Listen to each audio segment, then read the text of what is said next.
Chapter 476. Matters for the auction. Fatty Lai returned to normal after Lin Yi sat on the sofa, smiling as he took out a brochure from his briefcase and handed it to Lin Yi.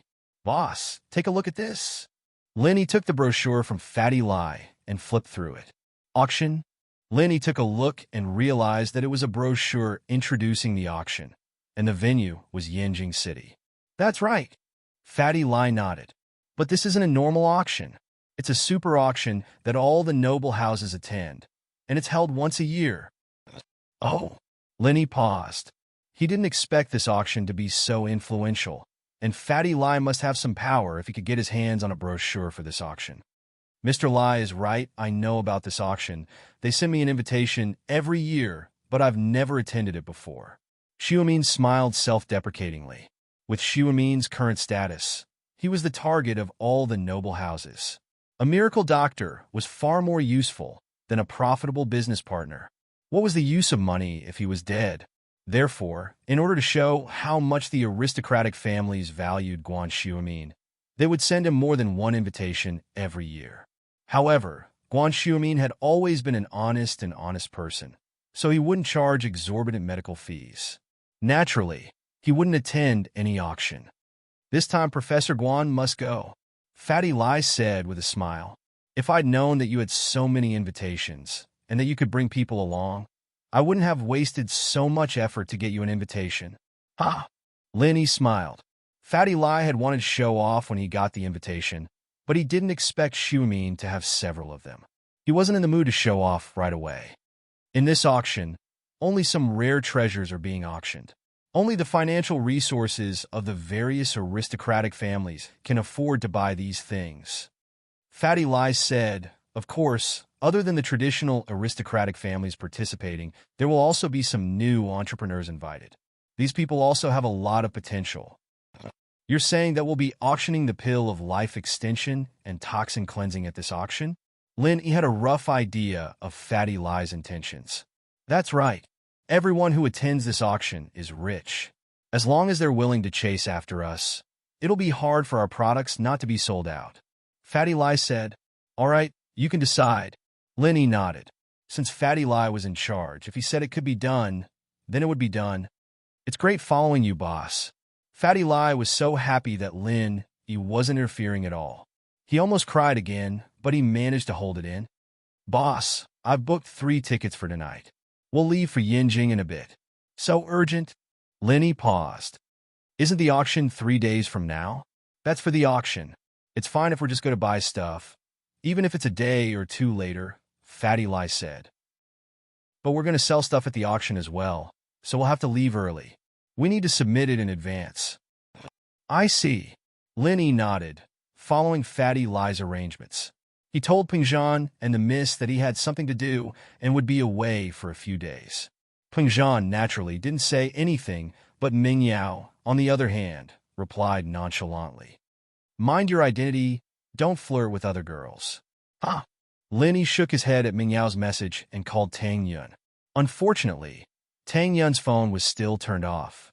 Lin Yi could only send a message to Tang Yun, explaining that there was nothing going on between him and Xiao Xiao, and that he had to go to the auction in Yanjing and bring her a gift.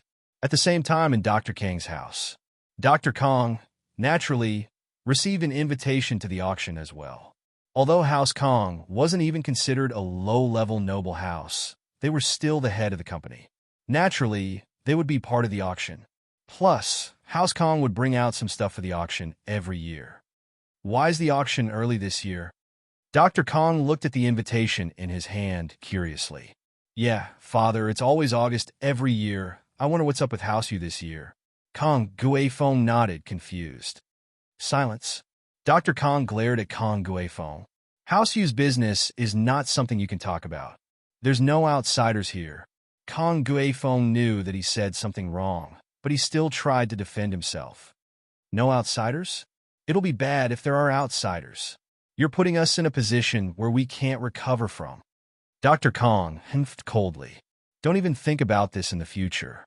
We're at a crucial stage of becoming a noble house. Don't cause trouble. It's just the 2 of us now, but you're used to saying it. What if you say it out loud when you go out? Wouldn't that ruin everything?" Yes, father. I was wrong. Kong Gue Fong quickly apologized. No matter why house you brought forward the auction this time, we, House Kong, still have to participate. Dr. Kong hinfed. This time, I'll go with you and Xiaolong to Yinjing. We'll go to Xiao family first to propose marriage, and then we'll go to the auction. Yes, father. Kong Gue Fong nodded. The items for the auction this year, are we going to prepare the same as last year's? Yes, but we have to prepare an extra portion as a betrothal gift to Xiao family. Dr. Kong said, prepare it as soon as possible. We'll be leaving tomorrow. Don't worry, father. Kong Gue Fong nodded. Dr. Kong trusted Kong Gue Fong. This eldest son was much more reliable than his youngest son. He hoped that this trip to Yinjing would not only be able to get the support of Xiao family, but also earn a fortune from the auction. Every year, House Kong would prepare a few portions of golden creation at the auction. It was highly sought after by all the noble houses and usually sold for a sky-high price. This was also one of the sources of income for House Kong every year. However, the so-called golden creation medicine was just a normal golden creation medicine that wasn't diluted. At most, some of the ingredients were older and more effective. Chapter 477. Chapter 477.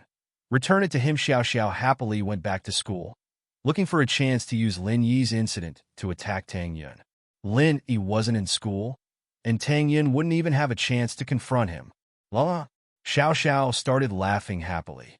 She walked quickly to Class 9's door and was about to call Tang Yun out to talk to her when her phone rang in her pocket. Only Xiao Xiao dared to set her phone to ringtone in school. The others had to be careful even if it was vibrating. Ji Feng had just finished checking the 12th grader's discipline, and he was walking past the hallway when he heard the ringtone. He was about to explode when he saw that it was Xiao Xiao. He lowered his head helplessly and pretended not to see it, walking away quickly. Sometimes, Ji Feng felt that being the dean was a bit of a burden. There were two special students in the school that he couldn't control. One was Lin Yi, and the other was Xiao Xiao. This was too fucked up. He could only pretend he didn't see anything. But Xiao Xiao just had to raise her head and greet Ji Feng, her voice sweet. Mr. Wang, Lin Yi has something to do these next couple of days. He can't come to school. He asked me to help him get a leave. She was standing in front of Tang Yun's classroom, not far from Tang Yun's window. The window wasn't closed, and Tang Yun heard it loud and clear. She froze. She was lying on her desk, not paying attention to what was going on outside, but she raised her head upon hearing Xiao Xiao's voice. Her heart froze when she heard that Xiao Xiao was applying for leave for Lin Yi. So, they really had something going on? Oh, okay. Wang Jifeng answered gloomily and quickly turned around to leave. Xiao Xiao's face turned cold as well. She looked at the caller ID and quickly ran to the bathroom to pick it up. What's up? Xiao Xiao, you should go to the hospital today. A middle-aged man's voice came from the other side. Hospital? What hospital? I'm going to die anyway. I'm going to waste my life there? Xiao Xiao was getting agitated all of a sudden, as if she was really against it. Didn't the doctor say that there's a chance of recovery? The middle-aged man said after a pause. Listen to their bullshit. You said Mom wouldn't die, but look what happened? Xiao Xiao was even more agitated. My mom, my auntie, it's the same. You don't have time to accompany me, so please don't waste my life, okay? I'm sorry. The middle-aged man sighed. But Dad has work to do. But this time, Dad's colleague helped me contact an expert. I will send a car to pick you up later. No, I'm not going. I haven't played enough. How much time do I have left? You put me in the hospital for 2 months. How many more months do I have to waste? Xiao Xiao yelled at the other side of the phone before smashing the phone on the ground, panting with rage. The middle-aged man helplessly put down the phone in his hand. Although he also wanted to accompany his daughter often, the nature of his work gave him little time to rest 365 days a year. Xiao Xiao's chest was heaving up and down as she put her hands on the windowsill, looking at the students playing on the field. She held back the tears that were about to fall. I can't cry. I'm Xiao Xiao. Go, Xiao Xiao. After calming down for a while, she heard a sound from the bathroom door. She quickly collected her emotions and picked up the phone before walking out of the bathroom calmly. Tang Yin was feeling really bad and she didn't want to embarrass herself in the classroom. She stumbled to the bathroom to wash her face and calm down, only to see Xiao Xiao walking out. She jumped and yelped, looking at Xiao Xiao with wariness and hostility. Tang Yin didn't know what to do at a time like this, nor did she have any experience like this.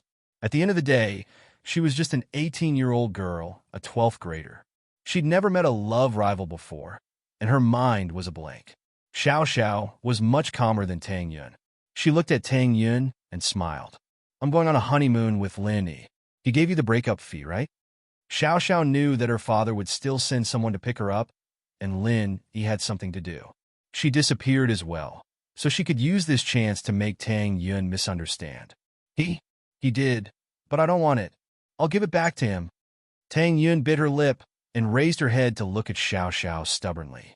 Tell him that I hate him. All right, I'll tell him. Xiao Xiao blinked. Breakup fee? Why did she really give a breakup fee? What was going on? But as weird as it was, Xiao Xiao put on a look of understanding and smiled at Tang Yun. But I suggest you keep the money.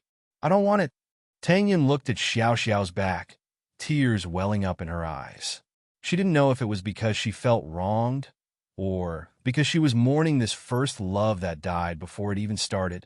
In the afternoon, a black Audi A6L with a special plate stopped in front of Songshan's first school. Captain Feng, we've arrived, the driver reminded the middle-aged man who was resting behind the car. Oh, we're here already? That fast. The man opened his eyes, and one could clearly see the red veins in his eyes. It was obvious that he was exhausted. Turn off the air conditioner and open the window. Yes.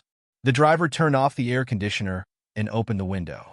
The middle-aged man called Captain Feng took out his mobile phone and dialed a number.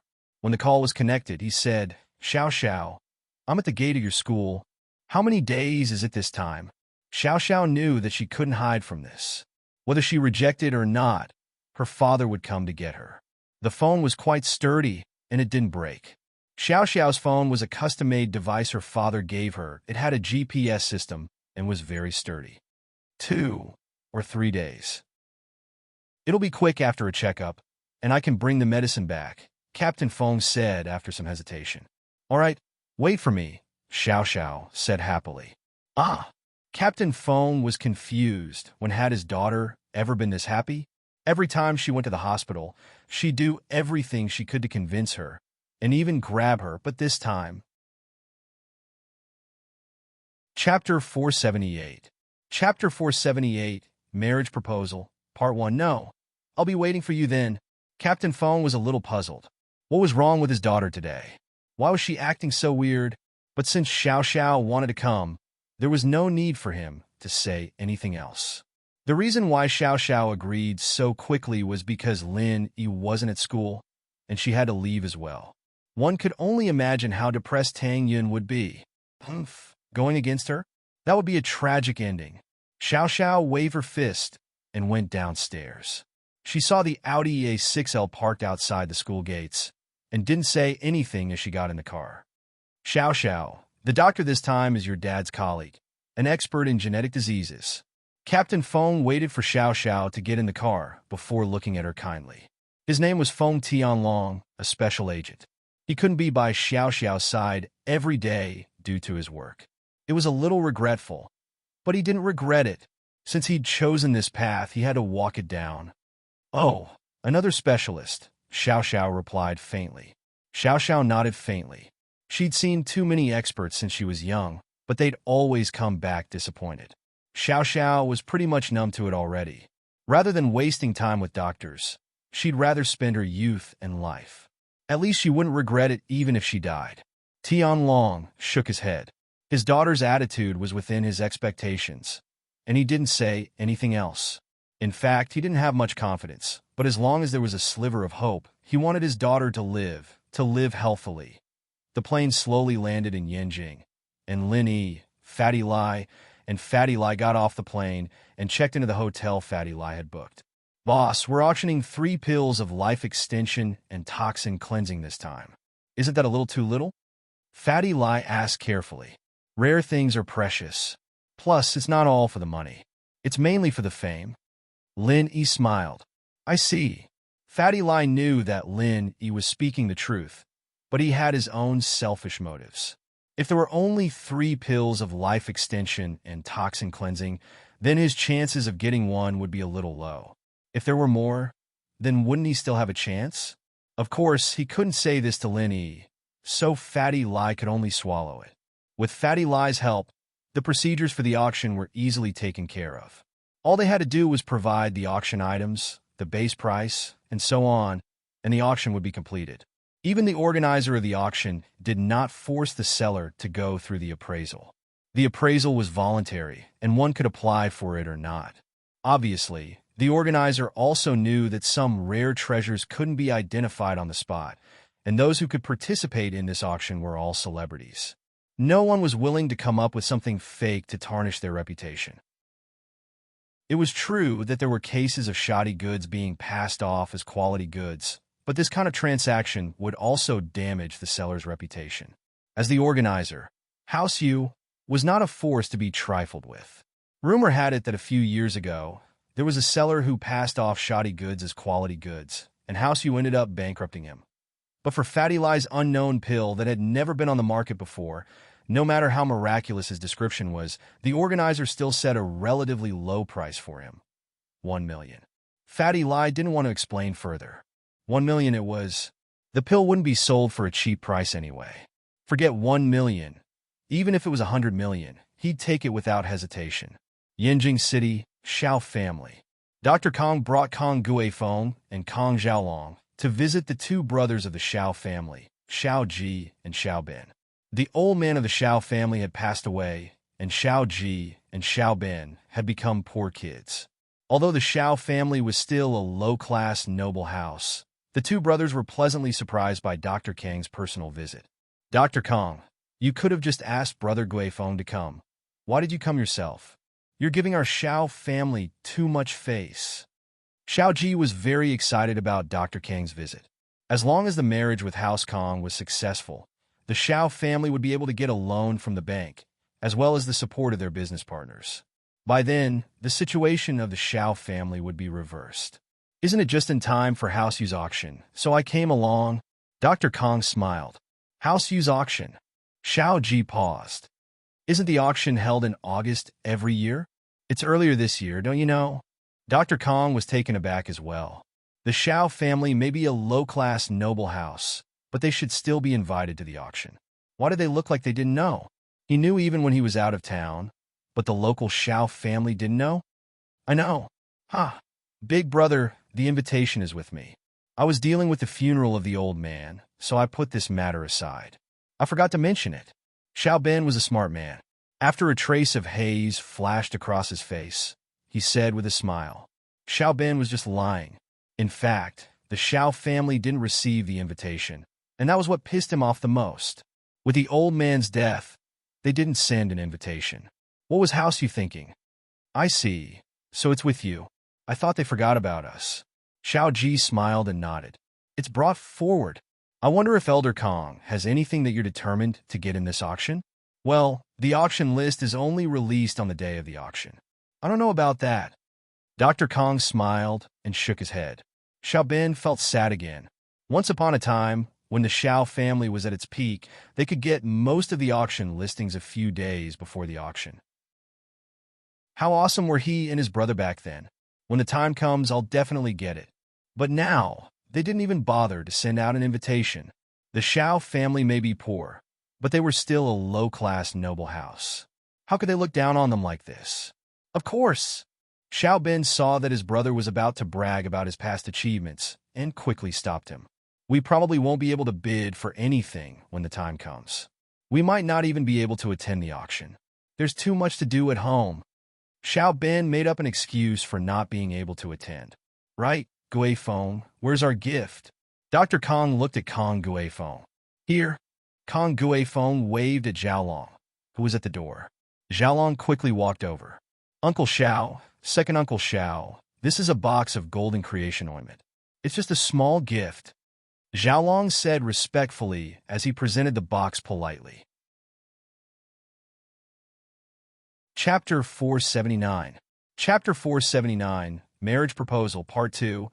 They wouldn't have cared about 10 million if it were any other time, but right now, they couldn't be more excited. This young man is Kong Xiaolong, right? What a handsome man. Xiao Ji said to Xiaolong as he accepted the box with a smile on his face. Uncle Xiao, I'm Kong Xiaolong. Xiaolong said politely. Yes, he's a good match for our Xinyan. Xiao Ben nodded as well, annoyed at his niece for not knowing her place. House Kong was such a powerful family, after all. Why wasn't she interested? They tried to persuade her for a few days, but she still wouldn't agree. Xiao Ben and Xiao Ji were helpless. At the end of the day, Xinyan was just a distant relative, not a direct descendant of the Xiao family. They couldn't ask for anything. House arrest wasn't the way to go. They had to let her go. Xinyan's parents, on the other hand, were a bit against the marriage at first, but Wang Shubin fell silent after hearing that the man was Dr. Kang's grandson. Qin Lin, on the other hand, didn't have much of an opinion. She'd been listening to Wang Shubin all these years, and now that Wang Shubin had agreed, she had no objections. The most important thing was that Xiao Ji and Xiao Ben had said that if they agreed to the marriage, they'd give up on the shares mentioned in the old man's will. But if they didn't agree, they'd take back a portion of the shares from Wang Shubin's company, and they'd threaten to ally with House Kong against his medicine company. Now, Xiao Ji and Xiao Ben were glad that Xinyan was the only one who was against the marriage. There wouldn't be any problems as long as they got through to her. Where's that Wang Xinyan? Why don't you call her out, so I can see my future granddaughter-in-law?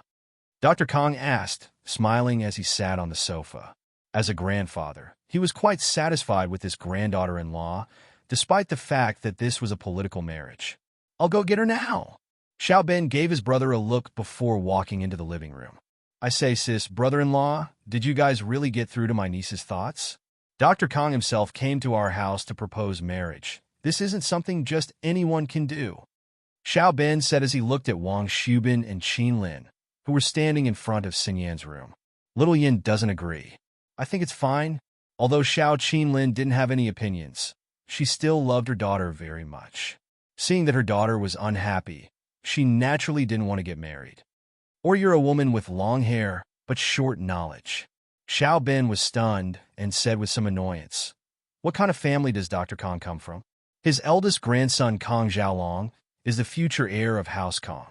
How could Xinyan lose out by marrying him? Qin Lin, I've heard of this Xiaolong before. He's an excellent student, and he doesn't have a single bad habit. I've heard that he hasn't even had a girlfriend. I think he won't mistreat Xinyan, Wang Shubin said. Although he was afraid that something would happen to the company, he didn't want his daughter to be unhappy in the future, so he secretly got someone to investigate Xiaolong. The results of the investigation surprised him. Was this really a rich young master? He had been studying since he was young, and now that he had a PhD, he still had to continue his studies. Most importantly, he didn't have the habit of fooling around with women like other rich young masters. He didn't have a girlfriend since he was young. This was a world of difference between him and his cousin, Kong Ming. So after getting the report, Wang Shubin didn't reject the marriage anymore. Where else could he find such a good son-in-law? Not only was he good at his studies, he had a good character, and most importantly, he had a good family background. With Miracle Dr. Kang's support, there was no need to worry about the development of his medicine chain company. Is that so? But Little Yin doesn't like him. They've never met before. How could they have a relationship? Xiao Qinlin knew that Xiaolong was a good person, so she didn't reject him. But thinking about how her daughter didn't have feelings for him, she still hesitated. Can't feelings be cultivated? Plus, this is just an engagement.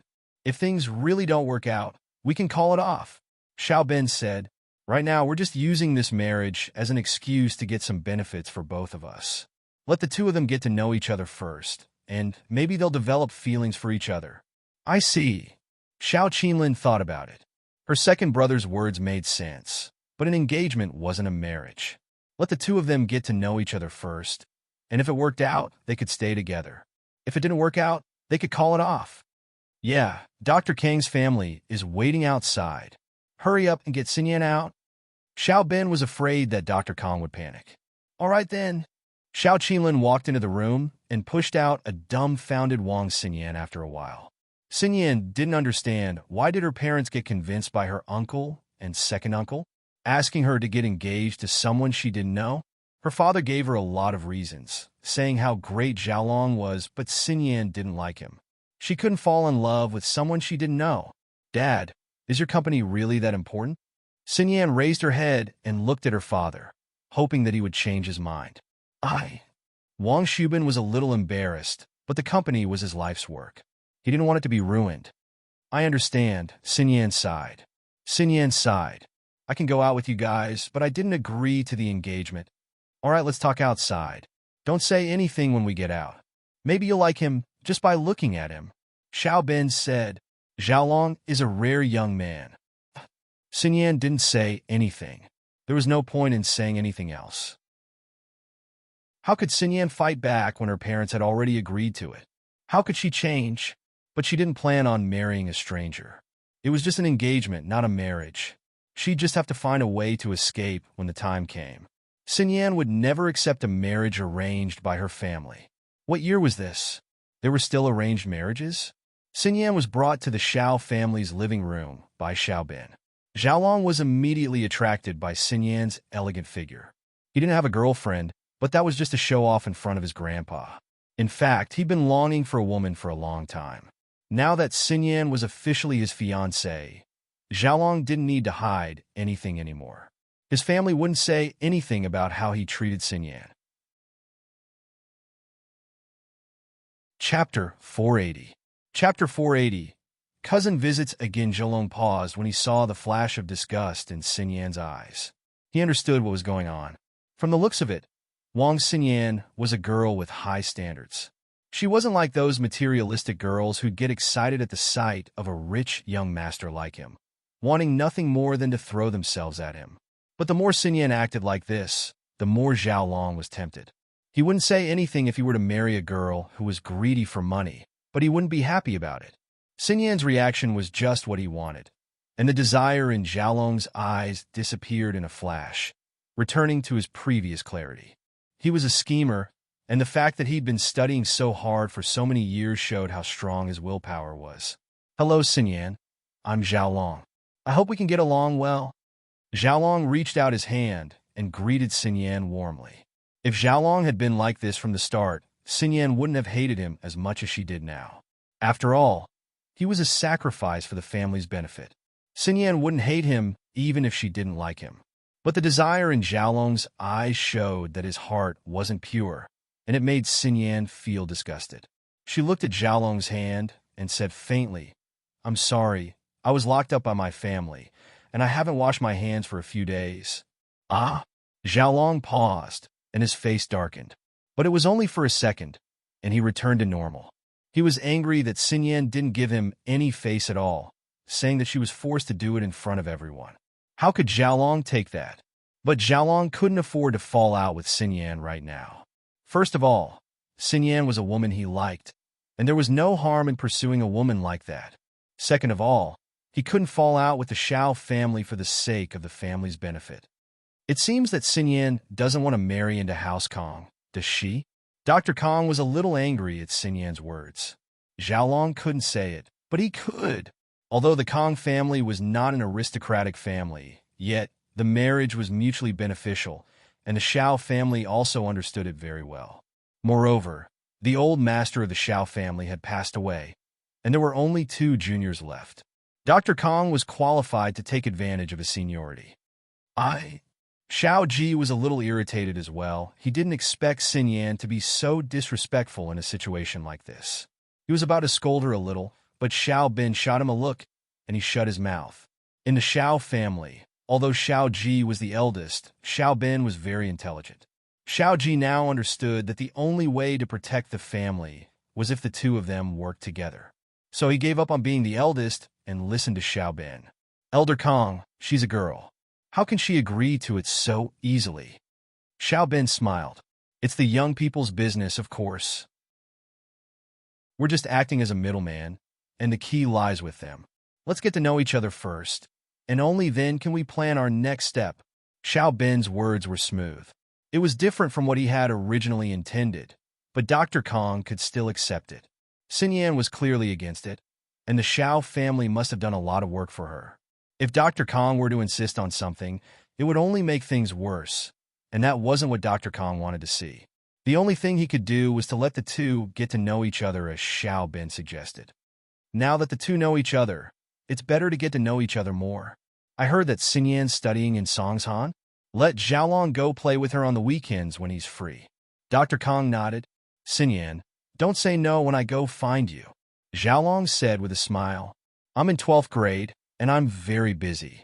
I don't have time, Xinyan said faintly. Xinyan had the intention to say no, but her reason was flawless. Xiaolong wasn't happy about it, but he could only say, there should be time for a meal, right? I'll just treat you to a meal and get to know each other. That depends on the time, Xinyan frowned, but there was nothing she could do since Xiaolong had already said so. She felt a little depressed when she saw her father's earnest gaze. No matter what, she had to deal with it first. She was still young, and if she dragged it out, something might happen. Xinyan felt a little more at ease at the thought. Dr. Kang's expression softened a little when Xinyan stopped objecting. Gue Feng has booked a table at the hotel. Let's go together. Tang Yin didn't know how her day passed. She stumbled home at night to see her mother and father discussing buying a storefront with a smile on her face. Yin, you're back? Mrs. Tang looked at Tang Yun happily, not noticing her daughter's strange mood. Your dad and I are looking into it. We want to get a bigger store, preferably one with 2 floors. Our house is big enough, and it won't cost much. 500,000 should be enough. Oh, Tang Yin replied faintly, unable to say the words that were at the tip of her tongue. She wanted to take back the 500,000 from her mother, but how could she do that now? Tang Yin went back to her room, depressed, and closed the door. She laid on her bed and started crying. After crying for a while, she fell asleep. Tang Yin would go back to her room to read every day after school, so Mrs. Tang didn't find it strange at all. She didn't know how long it had been, but Tang Yin was woken up by a commotion. She got up in a daze, wanted to wash her face before coming back to her room to read. She opened the door to see her brother, Wang Luwei, and his girlfriend, Dan, sitting on the sofa with a hesitant look on their faces. Yin, you're awake? I didn't dare wake you up because you were asleep, Mrs. Tang said happily. You're tired from school every day, so I didn't want to disturb you. Now that you're awake, I need your help with Wei's matter. Tang Yin paused. What's wrong with Wei? Sis, you have to help me. Wei looked at Tang Yin dejectedly, begging. You have to save Dan. What now? What did you do this time? Tang Yin was already in a bad mood, and hearing that Wei was in trouble made her even more unhappy. Wei could see that, and so could Mrs. Tang. She glared at Tang Yin. What? You're not going to care about your brother now that you're rich. Wei could see that, and so could Mrs. Tang. She glared at Tang Yin. What? You're not going to care about your brother now that you're rich. Chapter 481. How am I supposed to return it? Sister, you found a powerful brother-in-law. You must save me this time. Xiao Wei said carefully. It's the same boss we talked about last time. He still won't let me and Xiao Dan go. The boss from last time? Didn't you give them the 150,000 already? Tang Yin paused and looked at her brother in confusion. 150,000 yuan was given to him, but he said that 150,000 yuan was the situation 10 years ago. Now that the price of goods has increased so many times, the 150,000 yuan will also have to pay interest. Speaking up to this point, Xiao Wei seemed very angry. He said that either you pay him back 500,000 yuan with interest, or you want Xiao Dan to continue working in the company, or you give him money. 500,000? Tang Yun's eyes widened. How can they be so greedy? Turning 15 into 50 all of a sudden? Does he have a contract? Why don't we go to court to sue him? Where's the contract? Little Wei smiled bitterly. If there was a contract, it wouldn't be like this. The only contract was the one we signed. Xiao Dan had to work for him. If Xiao Dan broke the contract, she would have to compensate him for all his losses. He didn't say how much the losses were, so he could talk nonsense. Besides, we can't afford to go to court. Uncle Tang's matter hasn't been resolved yet, right? Tang Yun sighed. Wei was right. Her family was a weak group. How could they fight against those rich bosses? At that time, not to mention whether or not they could win the lawsuit. Even if they did win, they would still be the ones who would suffer losses if they backstabbed Xiao Wei. But, tell me, what can I do? Tang Yin lowered her head. She understood what Wei was implying.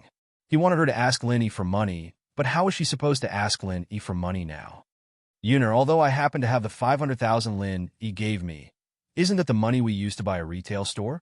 If we give it away, we won't be able to buy a store. Mrs. Tang interrupted. Look, can't you talk to Lin Yi and ask him for another 500,000? What do you want? Do you think he's a money tree? Tang Yin panicked and stood up abruptly. What money tree? He's rich, and this amount of money is nothing to him. Mrs. Tang looked at her daughter and said with disappointment, now that you have the capital to ask for money, you must ask for more. If you ask for more, he'll definitely agree. Mrs. Tang said, yes, sister, I beg you. Only brother-in-law can help you with this matter. If you don't go, what about Xiaodan? You can't just watch as she walks into a tiger's den. Xiao Wei also hurriedly advised. You don't understand at all. You don't even know what happened between me and Lin Yi. Why do you always force me to ask for money? Why do you always force me? Tang Yin was so angry that she was on the verge of tears. She screamed at the top of her lungs. I already owe him so much money. How am I supposed to pay him back? How am I supposed to pay him back? I was the one who asked him for money, not you. What do you want me to do in the future? Mrs. Tang helplessly looked at her crazy daughter. Yuner, do you still not understand? Lin Yi likes you. Your beauty is his capital. If you don't make good use of it, you'll regret it when he breaks up with you. Break up? That's right. We've already broken up. Tang Yin didn't want to talk about her scandal, but she was being forced into a corner. He doesn't want me anymore. Are you happy now? The money from this morning was his breakup fee. Ah! Mrs. Tang froze. Mr. Tang Wei and Dan froze as well. Yin, what did you say? Lin Yi broke up with you? You're joking, right? Joking? What kind of joke is this? Do I look like I'm joking? Tang Yin said as she recalled today's sad events and the grievances she'd suffered. Her eyes reddened, and tears started to flow down her cheeks. Mrs. Tang didn't know what to do. She was a snobbish person, but she was still on Tang Yin's side. She quickly picked up her daughter. Good girl, don't cry, Yin. It's fine if they broke up. I've said it before, he's a good-for-nothing, a hedonistic young master. Tang Yin found it funny at her mother's words. Her tears turned into a smile. Mom, didn't you say he was a good person? Mrs. Tang felt a bit awkward. Yin, did he take advantage of you? No. Tang Yin shook her head. I told him that I can't do it before he brings me to his parents. That's good, that's good. Tang Yin was overjoyed. Since he didn't take advantage of him, then forget it. We even got 700,000 for free. It's a big win. Mom, what are you saying? You have to return that money. Tang Yin panicked when she heard that her mother was going to take Lin Yi's money for herself. How can I owe him that much and not pay him back? What's wrong with that? He dumped you, not the other way around. Besides, he gave you a breakup fee, so it's only right that we get it. Mrs. Tang said disapprovingly.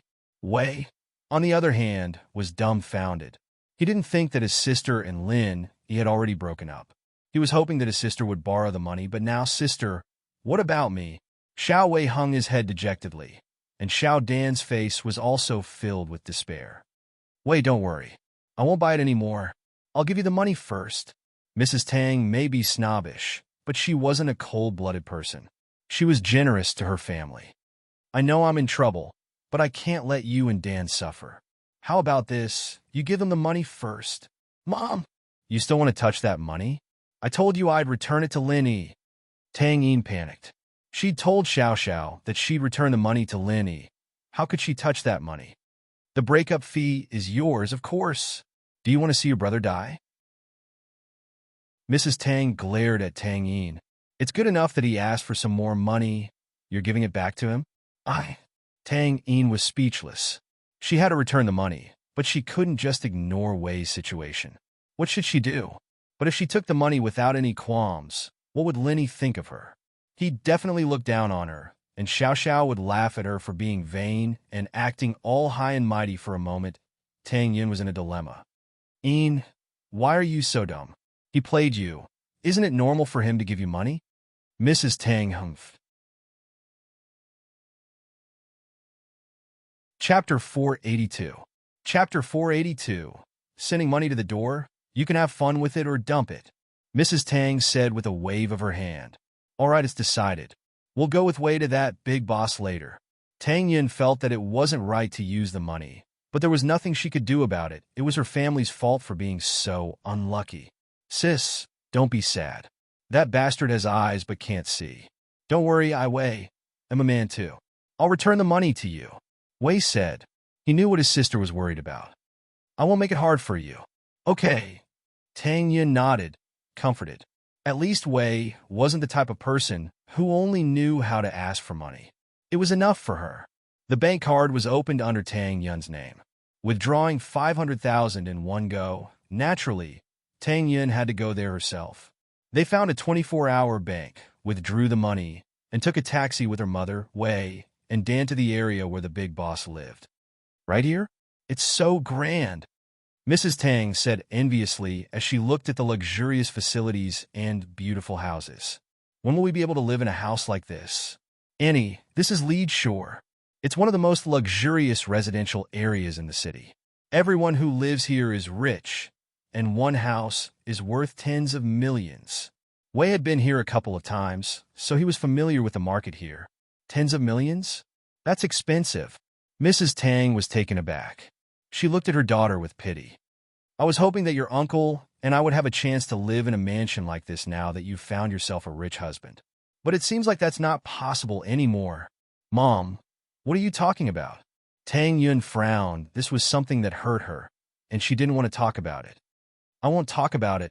I won't talk about it. Mrs. Tang thought to herself. Should she find a chance to talk to Lin Yi and see if there was a chance for them to get back together? But these rich young masters probably already had someone arranged for them to marry. Why else would they break up with her without any warning? There had to be a reason behind it. Mrs. Tang was a shrewd old woman, and naturally, she was a bit more scheming than Tang Yin. She thought even further than Tang Yin.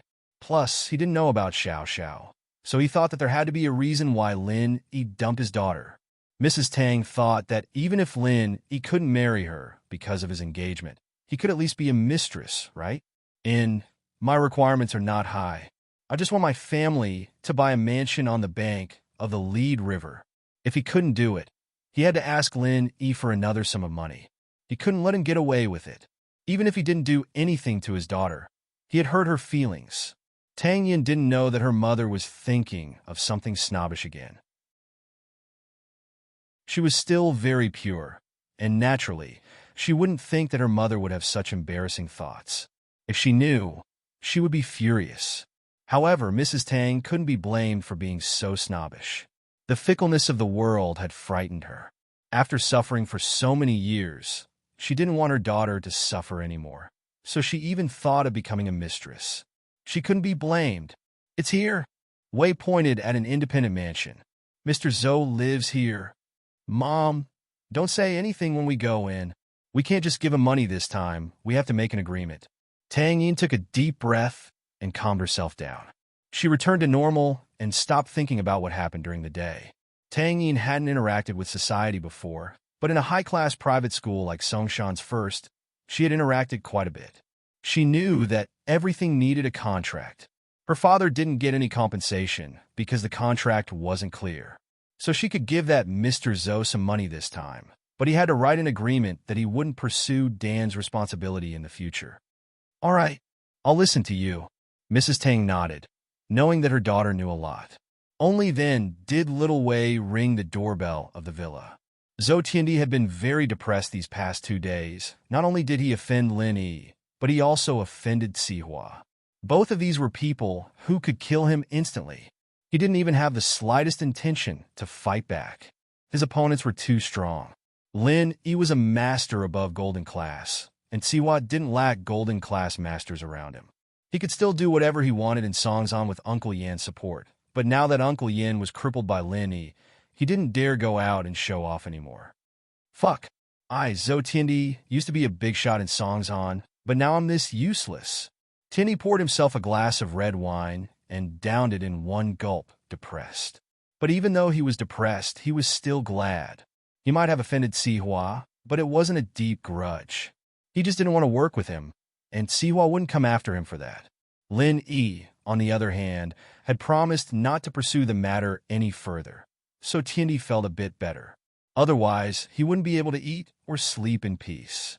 Fortunately, there would be a pretty girl coming to play with him in a while, and that soothed Tiandi's depressed heart a little. Tiandi adjusted his clothes when he heard the doorbell. He knew that it had to be Dan. He'd given Dan an ultimatum. Bring the money tonight, or clean her up and send her here. The maid went to open the door, and Tiandi walked out of the study and headed downstairs to the living room. Tang Yun, Mrs. Tang, Dan, and Wei came to the living room and sat on the sofa awkwardly. Wei and Dan were a bit better, since they'd been here a few times before, but it was Tang Yun and Mrs. Tang's first time in a mansion like this, and they didn't know what to do. Dan, you're here, right? Are you going to give the money or the person? Tiandi said as he walked down the stairs, but paused when he saw the four people on the sofa. But because the sofa's back was facing the stairs, Tiandi couldn't see who they were. Mr. Zhou, we brought the money. Wei stood up and turned to Tiandi. What? You brought the money? Tiandi paused, and anger rushed to his head. He never would have thought that Wei would come up with another 500,000. How was that possible? Wei and Dan were from the countryside, and even if they borrowed from the whole village, they wouldn't be able to get that much money, would they?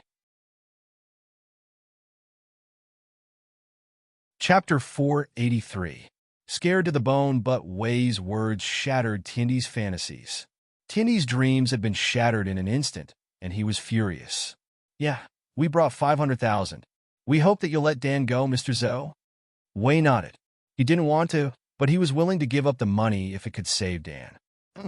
Where's the 500,000? Tiandi was pissed, but he couldn't go back on his words. He asked coldly, hoping to find something wrong and use it as an excuse to attack. It's with my sister, Wei said. Sis, can you take a look at him? Tang Yun found the voice familiar, and Wei called him Mr. Zhou. She suddenly realized that she knew this Mr. Zhou. He was Zhou Ruoming's father, Zhou Tiandi. Tang Yun's heart skipped a beat. She wasn't afraid of Zhou Tiandi when she was with Lin Yi, but now that Lin Yi had broken up with her, she'd lost Lin Yi's protection. Wouldn't she be at the mercy of Zhou father and son? Tang Yun regretted coming here at the thought. She was afraid that Zhou Ruoming would do something outrageous again. Sis? Wei saw that Tang Yun wasn't moving and couldn't help but call out again. Tiandi looked at Tang Yun's silhouette. It was a pretty little figure, and he couldn't help but be moved. Dirty thoughts popped up in his mind as he smiled lewdly. Oh, your sister's here too? Tang Yun was even more afraid of Tiandi's disgusting voice, but Wei had already called out to her. She had no choice but to brace herself and stand up. She turned around and opened the bag in her hand, pretending to be calm. Mr. Zhou, I brought the money. I hope you can keep your promise and let my brother and Dan go. Wah? Tiandi froze. He never would have thought that the sister Wei was talking about was Tang Yun. Damn it, why am I so lucky? The more I want to avoid Lin Yi, the more I provoke people related to him. Am I possessed by the god of misfortune? Otherwise, who else could be as unlucky as him? Tiandi thought that Tang Yun was mocking him at first. He was scared out of his wits as his face paled. I don't want it anymore. I don't want the money anymore. Tang Yun frowned as she saw the change in Tiandi's expression. Was he going back on his word? Little Wei was also shocked, and Little Dan's expression also changed slightly. Director Zhou, didn't you say that you would release Lil Dan for 500,000? Why are you going back on your word? Little Wei was a little anxious. Mr. Zhou, you won't go back on your word, right? Tang Yun was shocked as well, but in order to not show her fear, she forced herself to remain calm. She couldn't soften at a time like this, or Tiandi would only make things worse. I say, Miss Tang. Oh no, Sis Tang. I'm calling you Sis now. Please stop messing with me. I didn't do it on purpose. I really didn't do it on purpose. How would I know that Dan is your sister-in-law? I wouldn't have dared to do anything if I had known. Tiandi almost cried. He thought that Tang Yun was mocking him on purpose. After all, a lot of times, powerful people like to say the opposite when they wanted to show off. Tierney had done it many times when he bullied the weak, so he subconsciously thought that Tang Yun was doing the same thing as well.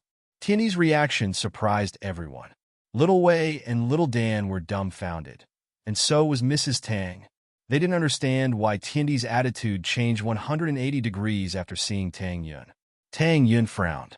After a short moment of confusion, she realized that Tierney probably didn't know that she broke up with Lin Yi yet. That was why he was being so respectful to her. She could use this chance to leave, but Tang Yun was afraid that Tierney would come after Wei after he found out that she broke up with Lin Yi. It seemed like he wasn't being sarcastic. He really didn't want the money anymore. Although they didn't know the reason for this change, it was still a pleasant surprise. With that thought, Tang Yun said, "Mr. Zhou, you should take the 500,000. This has to end, right?" Tierney thought that Tang Yun was purposely messing with him, and he was angry, but more than that, he was afraid. He knew from his son, Zhou Ruoming, that Lin Yi treated Tang Yun like a precious baby. Last time his son tried to rape Tang Yun, Lin Yi beat him up quite badly. How would he dare mess with Tang Yun again? Plus, Tang Yun's presence here most likely had something to do with Lin Yi. There was a limit to a person's patience. Who wouldn't be happy if he kept messing with Lin Yi and the people around him, especially a master like Lin Yi? Masters usually didn't care about small fry, but if a small fry went too far, then a master wouldn't mind slapping a small fry to death. It was like a dog. You might ignore it if it barked at you, but if it came to bite you once, you might tolerate it. But if it kept on biting you and your family, then you might just kill it and eat its meat. Tierney felt like he was that dog, and after messing with Lin Yi so many times, it wasn't long before he was slapped to death, and so, Tierney was completely terrified. He knelt on the ground with a thud, tears streaming down his face. "Tang sis, I'm begging you, please don't play with me anymore. I know I'm wrong now. Please go back and tell Boss Lin that I'm blind. I'll slap my own face, okay? Just treat me like a fart and let me go." With that, Tierney raised his arm and started slapping himself across the face. Slap, slap. The sound of the slaps didn't stop as Tierney pummeled himself with all his might, getting more and more pumped up as he hit himself. Tierney's words made Tang Yun blush. What did he mean by treat it like a fart and let it go? She was a girl, wasn't she? How could he be so vulgar? She couldn't help but glare at Tierney. Tierney's bad look gave Tang Yun some courage. Since he didn't want the money, then she'd let him write a contract. With a contract, she wouldn't have to worry about him going back on his words in the future. With that in mind, Tang Yun decided to go with the flow and use her connections to intimidate others. Chapter 484. Chapter 484. Amazing Mrs. Tang. At the same time, Little Wei and Little Dan were deeply shocked. The two of them were afraid of Tierney, but Tierney was even more afraid of Lin Yi than they were of him. Tierney was willing to throw away his pride just to get on Tang Yun's good side. It made Wei's blood boil. Wouldn't it be great if Lin Yi hadn't broken up with his sister and was his brother-in-law instead? He'd be able to take advantage of Lin Yi and show off. But why did he break up with his sister? What was so bad about his sister? She was pretty and had a good personality. She was one in a million. Was Lin Yi blind? But Wei knew that if Lin Yi was really that amazing, then he wouldn't lack women around him. His sister's advantage wouldn't be much of an advantage anymore. Mrs. Tang, on the other hand, was very emotional and regretful. If only Lin Yi hadn't broken up with Tang Yun, with a son-in-law as powerful as he was, who would dare mess with her family? Mr. Zhou was slapping himself in the face the moment he heard Lin Yi's name. He was too excited. My son-in-law said that if you cause trouble for my nephew again, he'll teach you a lesson," Mrs. Tang said with her hands on her waist. She didn't know why, but the words slipped out of her mouth. Tang Yun looked at her mother accusingly. What son-in-law? It was already out of the question, but she couldn't correct it right now. She couldn't let Tierney know, could she? She had no choice but to let her mother say whatever she wanted. I wouldn't dare. I wouldn't dare," Tierney said quickly. It's Ani. I apologize for my rudeness. I'll be strict with myself and never cause trouble again. What about the 150,000 I gave you? Mrs. Tang humphed. Tierney calling her auntie at his age made Mrs. Tang feel a sense of accomplishment. Tiandi was probably even older than her, wasn't he? Since when had Mrs. Tang ever been treated this way? She was overjoyed. Tang Yin knew that things were about to go south at her mother's words. Wouldn't this make Tiandi suspicious? He wouldn't have given him that 150,000 if he'd known it was Zhou Tiandi, but he'd given him another 150,000 just now. Mom, Lenny said that the 150,000 is what Wei owes him. We should just give it to him. Tang Yin said quickly. Tang Yin had no choice but to lie in order not to be exposed.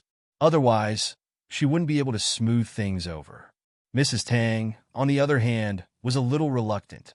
She could have used Lin Yi's name to get back the 150,000 yuan. Why did her daughter not want it? Yes, I will return the 150,000 immediately. Immediately? Tiandi didn't have time to think about that. Tang Yin was worrying too much, and with Tang Yun's words, Tiandi wouldn't be suspicious at all, because that was Lin Yi's personality. He didn't have the time to find fault with small matters. As long as it didn't touch his bottom line, it was usually fine. But although Tang Yun said that Lin Yi didn't want the 150,000 yuan, Mrs. Tang was the one who asked. Tiandi didn't dare refuse. What if Lin Yi's mother-in-law wasn't happy and said a few bad things about him at home? Lin Yi would tear him apart, wouldn't he? Tiandi thought that it would be such a waste if he lost his life over such a small matter. So whether Tang Yin wanted it or not, he'd just give the money to Mrs. Tang and shut her mouth. It'd be best if she could put in a few good words for him and make Lin Yi give up on causing trouble for him. With that thought, Tiandi scrambled up the stairs. Tang Yin glared at her mother, but Mrs. Tang didn't mind. If she could get the money, so what if she borrowed Lin Yi's name? Little Wei and Little Dan were also shocked. Just how strong was Lin Yi to be able to scare Tiandi like this? As far as they knew, Tiandi was a super powerful man. He had money, power, and power. His eldest son, Zhou Ruoguang, was the leader of the gangsters in the North District. With a status like that, he was one of the tyrants in Songzhan. But Lin Yi wasn't even here yet. His sister was here, and she scared him to the point of pissing his pants. If Lin Yi was here, would he have to kneel and kowtow? But Wei and Dan didn't dare say anything. They didn't want to mess things up, so they could only talk about it at night. It wasn't long before Tiandi came downstairs. Perhaps it was because he was in a hurry, but he slipped and fell down the stairs like a slide. Tiandi didn't care about the pain on his butt at all as he handed a bag to Mrs. Tang. Ani, this is for you. Didn't I say I don't want it? Tang Yin didn't insist after seeing Tiandi take the money. She didn't really stop him. She knew that there was no point in stopping him. The money was in her mother's hands, and she wouldn't be able to get it back. Mrs. Tang beamed as she took the bag. She sat down on the sofa and started counting the contents. Tang Yun was speechless. Tiandi was already like this. He wouldn't dare give less, but she was still counting money in front of him as if she'd never seen money before. Wasn't this embarrassing? Tang Yun stomped her feet in anger, but she couldn't say anything. But Tiandi saw Tang Yun's expression. He didn't think much of Mrs. Tang counting money. He knew Tang Yun's family background very well. They were a poor family in the slums, so it was normal for Mrs. Tang to be greedy. Tang Yun stomping her feet didn't seem like a big deal to Tiandi. Tang Yun was in a relationship with Lin Yi now, and she had plenty of money. She probably didn't care about the money. Why is there an extra 50,000? Mrs. Tang counted the money in the bag. She was surprised to find that there was an extra 50,000 in the bag. Annie, this 150,000 has been with me for so long. Of course I have to pay interest. This 50,000 will be the interest, Tiandi said quickly. He was hoping that Lin Yi's mother-in-law would put in a good word for him. And Tiandi knew Mrs. Tang's weakness very well. She was greedy. The extra 50,000 was for Mrs. Tang's good graces. Tiandi believed that Mrs. Tang wouldn't blame him anymore. She'd even praise him. As expected, Mrs. Tang's smile grew wider after hearing Tiandi's words. Good, not bad. You're pretty good. Mrs. Tang happily put the money back into the bag and turned to Tang Yun. Let's go then? We won't disturb Mr. Zhou's rest anymore. Wait, Mr. Zhou. Please write me an IOU. Make it clear that you won't cause trouble for my brother and Dan anymore. Tang Yun remembered this important thing. She needed an IOU. What if Tiandi went back on his word?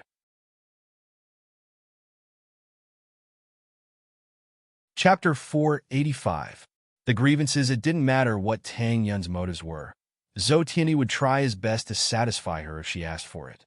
He didn't have any other thoughts. He just thought that Tang Yun was very careful. If it was Lin Yi, he wouldn't be this polite. Lin Yi wouldn't ask him for anything. He'd beat him up until he couldn't write anything anymore. Not only did Zhou Tianyi write it down, stating that he would never cause trouble for Wei and Dan ever again, but he also returned the contract he signed with Dan to Dan. This meant that Dan would have nothing to do with him from now on. Tang Yun let out a sigh of relief after getting the contract. She didn't want to stay in Zhou Tianyi's house any longer. She nodded and turned to her mother. "Let's go then." "Wait," Tianyi called out to Tang Yun's family. Tang Yun's heart skipped a beat. Did Zhou Tianyi see something? Did he know that she was acting tough? "Mr. Zhou, are you going back on your word?" Tang Yun turned around, trying to sound calm. Mrs. Tang, Wei, and Dan, on the other hand, paled in fright. They didn't turn around, and Zhou Tianyi didn't see it either. "No, Sis Tang, you've misunderstood." Tianyi jumped and quickly explained. "What I mean is I'll send a car to send you back. It's late, and you guys have money on you. It's not safe." It wasn't Tianyi's fault. He had no choice but to do so. Tang Yun's family had so much money on them, and with the 200,000 from before, they had 700,000 in total. It wasn't safe to go out at night. If something happened and they got robbed, and Lin Yi thought he was the one who sent the robbers, they'd be screwed. So, in order to prove his innocence, Zhou Tianyi had to send a car to escort them home himself. He was relieved when they got home. "I see. That's fine," Mrs. Tang agreed. It wasn't safe to bring so much money this late at night. Tianyi quickly called the driver after Mrs. Tang agreed, telling him to drive the company's car back. He then put on his jacket and prepared to send the family home. "Mr. Zhou, you should rest. There's no need for you." Tang Yin didn't want Tianyi to follow her. It'd be bad if he noticed something. What if Lin Yi sees you and gets angry again? Quack! Tianyi jumped in fright at Tang Yun's words. She was right.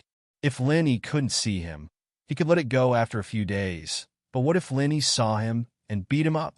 Tianyi said gratefully. "Thank you, Sister Tang. I was a little unwise. Since that's the case, I won't send you off. It's not that I'm lacking in etiquette, but I really don't dare to." Mrs. Tang, Wei, and Dan breathed a sigh of relief, but Mrs. Tang turned around and said haughtily, "There's no need for that. I'll talk to my son-in-law later. I won't scare you anymore." Sigh. "Thank you, Annie." Tianyi was overjoyed. He was waiting for Mrs. Tang to say that. Tianyi's driver came quickly. He told the driver that he had to respect Tang Yin's family even more than he respected himself before letting the driver drive off. Tianyi's driver was very responsible. He'd rather walk on the dirt road and scratch the undercarriage of the car. He only left after sending the family home. Everyone let out a sigh of relief when they got home. The show was quite successful, and the happiest person was Mrs. Tang. Not only did she not have to pay, but she also got 200,000. It was a blessing from the heavens. "Mom, how could you say that? I don't have anything to do with Lin Yi anymore. And you're still calling him your son-in-law? Aren't you trying to embarrass me?" Tang Yin felt a little embarrassed when she got home. She didn't want to use Lin Yi's name. He didn't want her anymore, and she was using his name. Wasn't that shameless? Tang Yin was too ashamed to show her face. "That's nothing." Mrs. Tang didn't think much of it. "That bosso doesn't know anyways. Right, daughter? Is there still a chance between you and Lin Yi? Why doesn't he want you anymore?" Tang Yin was a little embarrassed.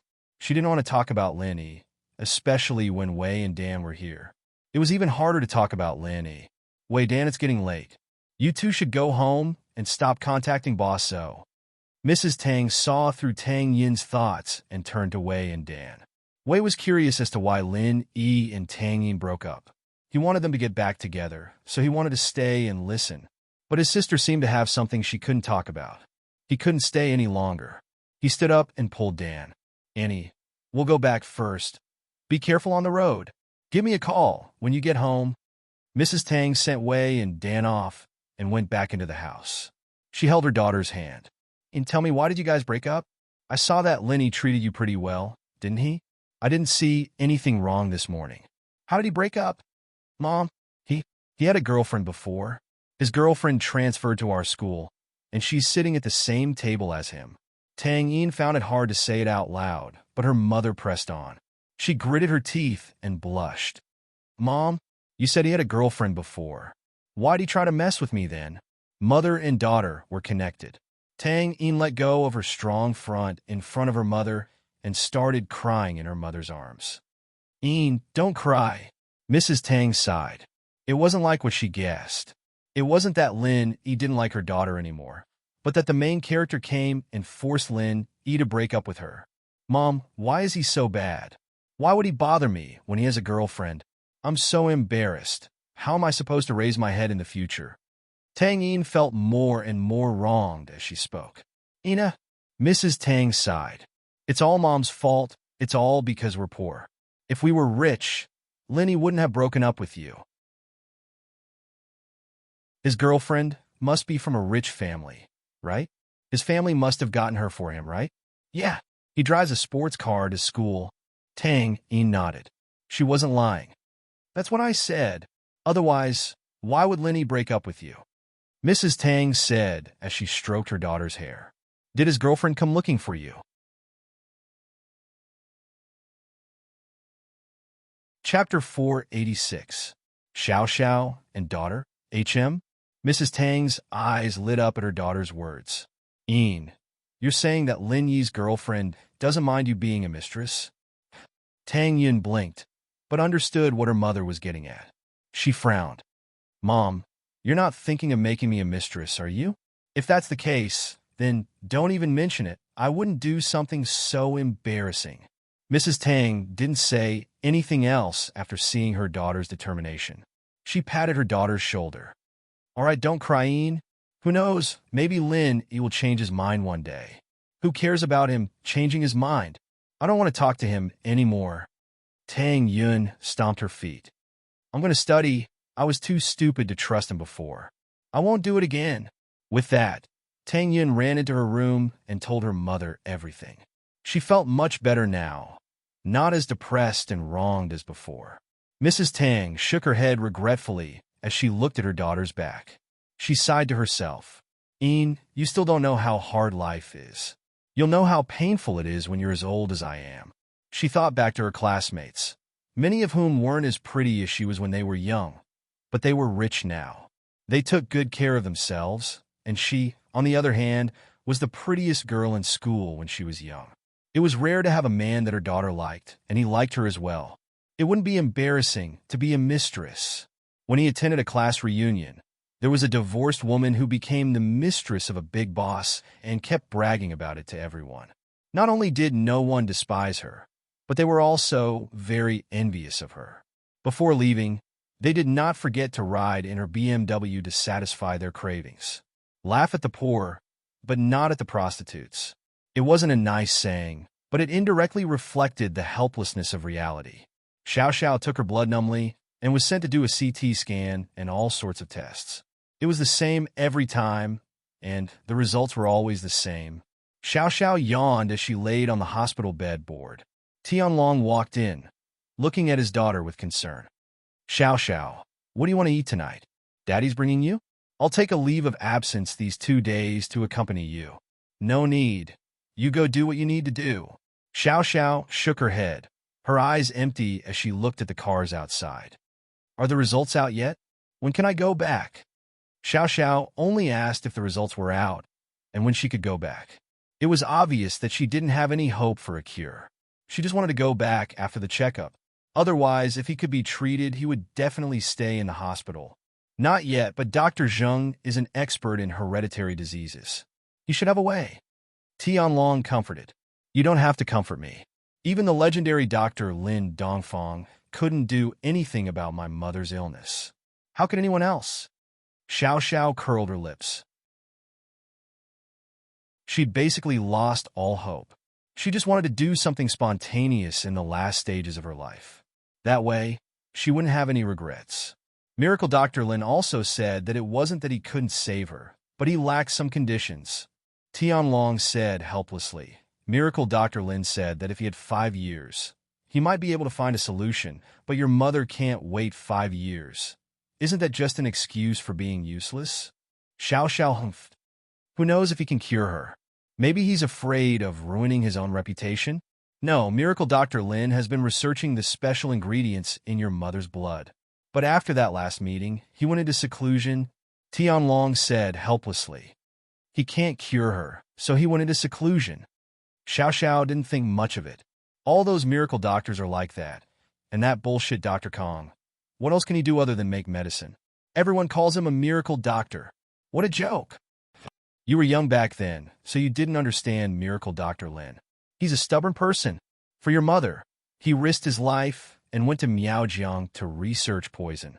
Tianlong didn't have the heart to scold his daughter, but he still lectured her. You can't disrespect him. Fine, fine. Xiao Xiao waved her hand. If he's so stubborn, why did he go into seclusion? Your mother's illness isn't that easy to research, is it? Tianlong smiled bitterly. I've been trying to contact him recently, but I haven't been able to. Captain Yang, who brought me on a mission back then, was close to Miracle Dr. Lin, but he went into seclusion as well. So you know it's not easy to research. Then why did you bring me here? Xiao Xiao frowned. The results are still a few days away. I'll take you around Yinjing these 2 days. It'll be a good time to relax. Tianlong didn't answer his daughter's question directly. He knew that Dr. Zheng wouldn't be able to do anything with the results, but having hope was better than having no hope at all. Oh! Xiao Xiao replied faintly. She didn't say that she was going, but she didn't say that she wasn't interested either. Someone gave Dad an invitation to an auction. Do you want to go?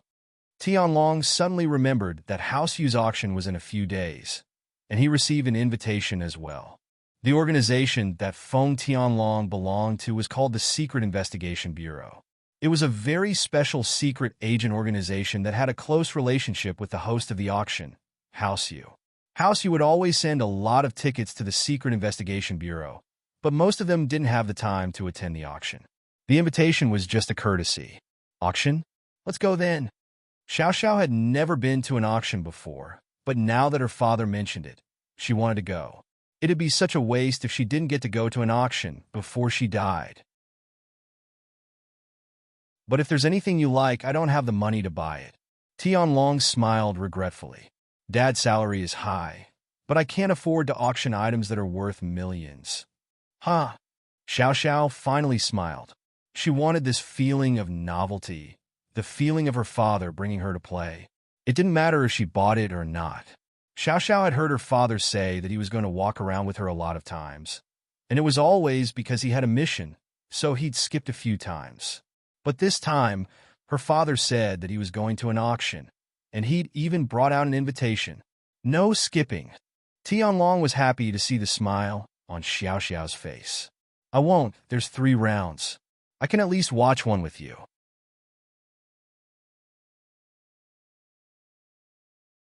Chapter 487. The auction begins. The auction was split into 3 days, with different items being auctioned each day. Of course, it didn't mean that one invitation could participate in all 3 auctions. Only those big families and a very small number of celebrities had the golden invitation to participate in all 3 auctions. The ordinary red invitation indicated the number of auctions one could participate in, and it was only valid on the day of the auction. Red invitations were for the common rich and famous people. They could participate in the auction as well, but they weren't as valuable as the golden ones. Fatty Lie's invitation was a red one, but he'd gotten all 3 days' worth of invitations. Xiumin, on the other hand, was a golden one. It was enough to show that Xiumin had the right to sit on the same level as the big houses. The items auctioned got more and more valuable as the days went by. The items on the first day were rare items, but the base price ranged from a few $100,000 to 2 million, never exceeding 2 million. The second day was 2 million to 5 million, and the third day was for items that were worth more than 5 million. Normal rich people could only participate in the first day of the auction, and the second and third days were just for the show. Many people didn't bother getting invitations for the second and third days, and even if they did, they'd just give them to their friends who liked to watch the show. There were different types of invitations, but the auction didn't have a fixed seating area. People were usually seated randomly, and close family friends would sit closer to each other.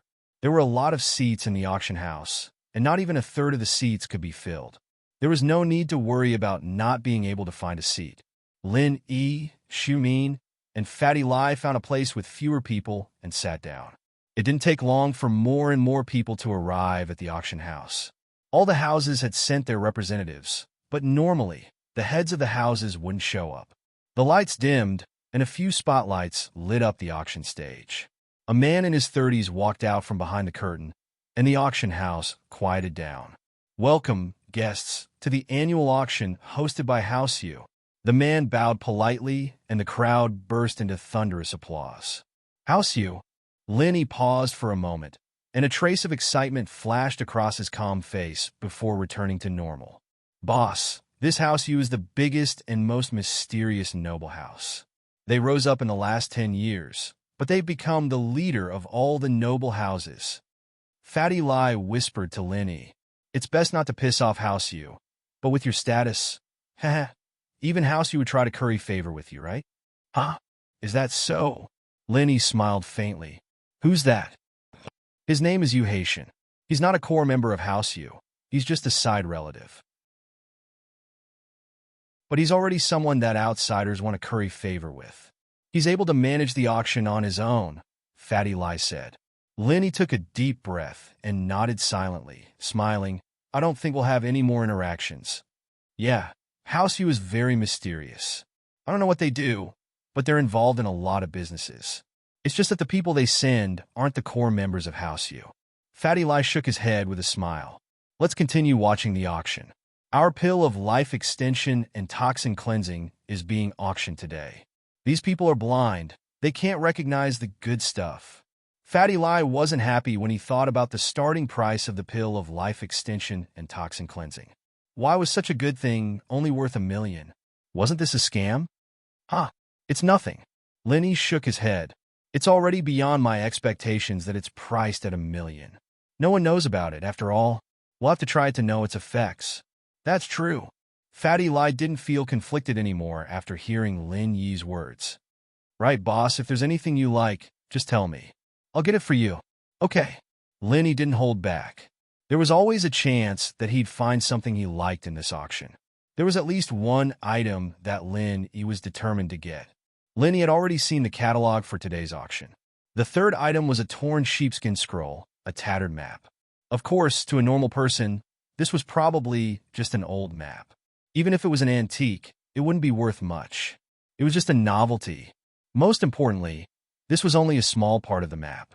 It wasn't a complete map, so it was basically a piece of trash. Whether it was a collector's item or actual value, it wasn't worth much. If Lin Yi didn't have that piece of the map from the shark's stomach, Lin Yi wouldn't even pay attention to trash like this. But from the thumbnail of the catalog, this map was exactly the same as the one he'd gotten from the shark's stomach in terms of material and craftsmanship. Naturally, Lin Yi's interest was piqued. Will there be a lot of people fighting for this? Lin Yi didn't know much about auctions. He didn't know what would be popular, so he pointed at the map and asked Fatty Lai. Fatty Lai looked at the item Lin Yi was pointing at, and his eyes widened. "No way, boss. You're interested in this?" "What? Is there a problem?" Lin Yi frowned. He didn't know what Fatty Lai's expression meant. Fatty Lai realized that his expression was a little exaggerated, so he explained awkwardly, "Boss, in this auction, the earlier the item is, the less valuable it is, and the less people will buy it. Of course, there's always the possibility of a dark horse appearing. But to be honest, I really don't see any use for this thing." Then help me bid for it." Lin Yi let out a breath of relief. It wouldn't be easy if there were a lot of people fighting for it. On the catalog, the base price of the map was 100,000. It seemed like Fatty Lai was right. It wasn't something that was popular. The first auction item was a complete piece of jade that had not been carved. This kind of thing, if it was brought to an ordinary auction, would be a treasure of the finale. However, there were very few people bidding for it here. Obviously, those real aristocratic families and rich people did not care about this at all. The base price was 1 million, and in the end, it was won by a man with a red invitation card for 2 million. It didn't attract much attention.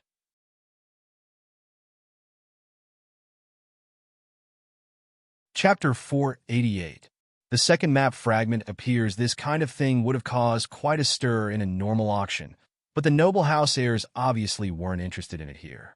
In the end, it was won by a normal merchant with a red invitation card, and the price wasn't more than 150,000 renminbi. The third item was the map fragment that he had his eyes on. The starting price was 100,000 renminbi, and when the auctioneer showed it, there was a brief silence in the hall. Because the description on the map was very brief, and the lines on the map were not clear, no one knew what this thing was used for. Even if it was an antique, there was no corresponding appraisal report, and it was not even clear when it was made. If it wasn't an antique, there was no explanation of what it was used for. It was similar to the hand-drawn maps used by bandits in the old days, and it was just a fragment. This kind of thing didn't have any real value at all. It was fine to sell it in the antique market to people who didn't know anything about it, but in an auction, it seemed a little out of place. However, there were always some strange things that appeared in auctions, and while many of them were left unsold, there were always a few of them every year. In fact, the auctioneer didn't know what this map fragment was, so there was no introduction. Therefore, there was no introduction at all. According to the introduction on the booklet, this was a strange sheepskin map. It might be a treasure map of a huge treasure. Of course, he also said that it was just a possibility. There were many possibilities, like picking up 1,000,000 RMB on the streets. No one would believe something as ridiculous as that. The noble house heirs and rich merchants who came to the auction weren't idiots. They were here for things that were useful to them, and naturally, they wouldn't participate in anything they didn't want. An auction wasn't a market, after all. Things they didn't want had to be bought in the end, and they couldn't go back on their word. As a result, no one made a bid for a useless map fragment like this. It wasn't like the auctioneer hadn't encountered a situation like this before. There were plenty of items that were left unsold, and this one wouldn't make much of a difference. He cleared his throat. Auction item number 3, a sheepskin map. Anyone up for bidding? 110,000. Fatty Lai raised the sign in his hand. This thing might really be a treasure. I'll buy it and study it. Fatty Lai's words attracted a lot of confused and disdainful gazes from the crowd. Finding the treasure with a tattered map like this? That was ridiculous. Fatty Lai looked like a rich nouveau riche, and those who knew him were confused. Fatty Lai was a smart guy, so why would he buy such a tattered map? Could it be that he wanted to show off? Those who didn't know him all thought that Fatty Lai was an idiot with nowhere to spend his money. 110,000. Mr. No. 183 offers 110,000. Is there anyone with a higher price? The auctioneer was slightly taken aback. However, it was naturally good that there were people participating. Although it was only 110,000, 20% of the profits would go to the auction house. Even if a mosquito was small, it was still meat. 110,000 going once. 110,000 going twice. The auctioneer looked at the people present, hoping that someone would raise the price, but unfortunately, no one did. These rich kids weren't idiots. They wouldn't bid for something useless, and they might even become enemies with the other bidders. Those who could participate in this auction were people who put profit first. No one was willing to do something that would harm others without benefiting themselves. If they were useless, then they might as well not participate and leave it to someone who was useful. But if they were useful, then they'd definitely fight until their necks were red. Messing around like this was rare, unless the two people had a grudge against each other. In a corner of the auction house, a man's face tensed up when he heard that someone was bidding. He said into the earpiece, "Second uncle, do you need me to raise the price?" The other party seems to be very cautious. I don't know if he wants it or not. A middle-aged man's voice came from the earpiece. "Let's see if we can add 10 or 20,000 symbolically." "Okay," the man replied. When the auctioneer said 110,000 going thrice, he raised the sign in his hand and said, 120,000. "Oh, looks like it's something good.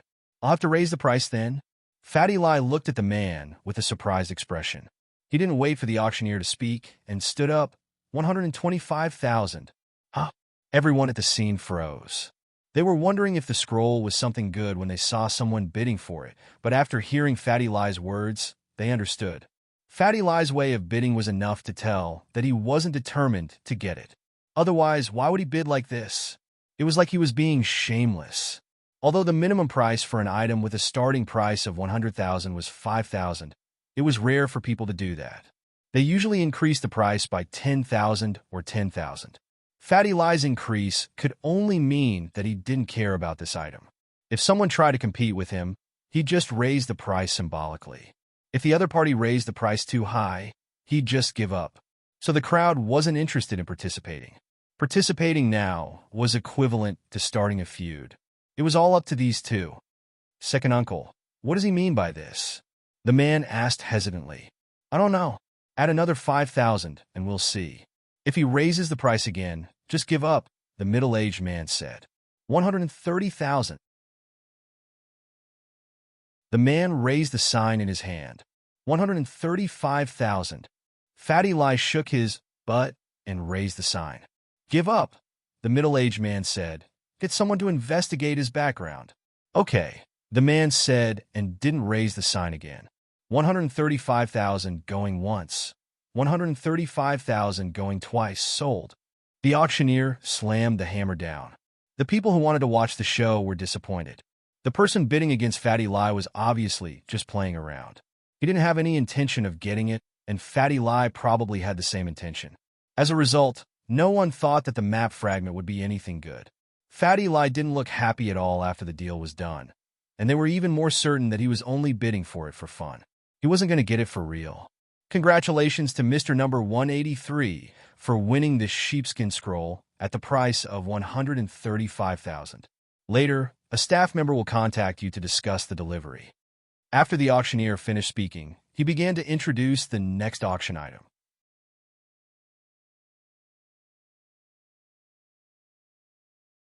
Chapter 489. Directly adding 100 million. The pill of life extension and toxin cleansing was arranged to be the 10th item to be auctioned. The auctioneer was the same as the sheepskin scroll before, not having much information about it.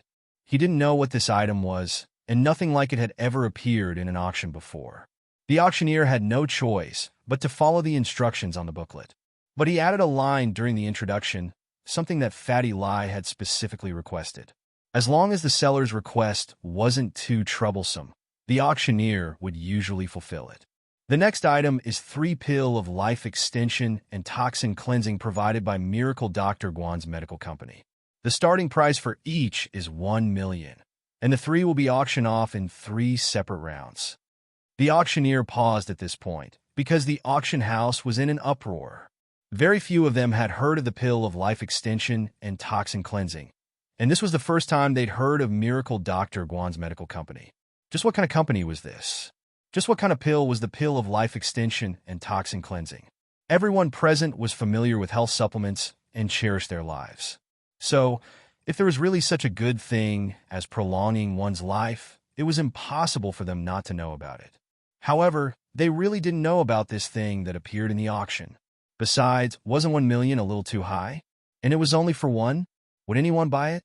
Everyone here didn't lack money, but no one was willing to waste their money, especially something that came out of nowhere like this. Who would even try it? The awkward silence that followed the uproar was within the auctioneer's expectations. Something like this happened at the auction every year, so the auctioneer wasn't surprised. He continued, "This pill of life extension and toxin cleansing can expel impurities from the body. As we all know, when humans eat grains, some toxins will accumulate in their bodies. Although some of it has been expelled, some of it remains in the body. The longer it is, the more toxins accumulate. The pill of life extension and toxin cleansing can cleanse the marrow and bones, expelling the toxins from the body and achieving the goal of extending one's lifespan." The auctioneer didn't quite believe the description of the pill himself. It sounded like the strength pills of the martial arts world, and if this pill really had such an effect, then 1 million wouldn't be expensive at all. But was there such a thing? The first pill of life extension and toxin cleansing. The starting price is 1 million. Please bid. The auctioneer had already made preparations for the item to be left unsold. As long as no one bid for the first item, no one would bid for the second or third item. The auction would then be dismissed, and the next item would be auctioned off. Because the auction of an antique vase took up some time, and the bidding was fierce, it was impossible for the auction to end within the estimated time. The auctioneer wanted to save as much time as possible. Others might not understand the effects of the pill of life extension and toxin cleansing, but there were people here who did. Lu Tianyi understood, and so did Dr. Kong. However, Dr. Kong didn't dare confirm whether this pill of life extension and toxin cleansing was the same as the one Kong Xiaobo had given him. Or was it a scam? Heh, they even made a miracle, Dr. Guan. Isn't that obviously imitating you, Elder Kong?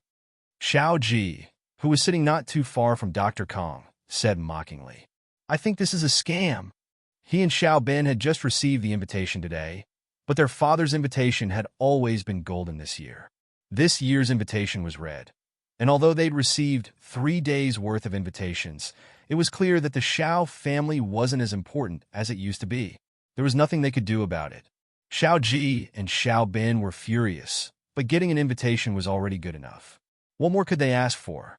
The more it was like this, the more Xiao Ji and Xiao Ben felt that they had to ally with House Kong in order to protect their position as a noble house.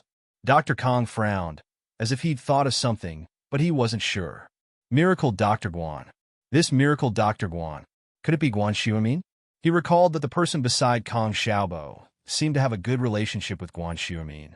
Could it be that the true owner of the pill of life extension and toxin cleansing was Guan Xuemin? Just as Dr. Kong was hesitating, someone stood up and called out a price. 100 million. Fatty Lai raised the card in his hand. The crowd was in an uproar, including the auctioneer. They all stared at Fatty Lai, dumbfounded. He'd been the auctioneer for House Yu for 10 years, but he'd never come across a situation like this. How could someone raise the price like this?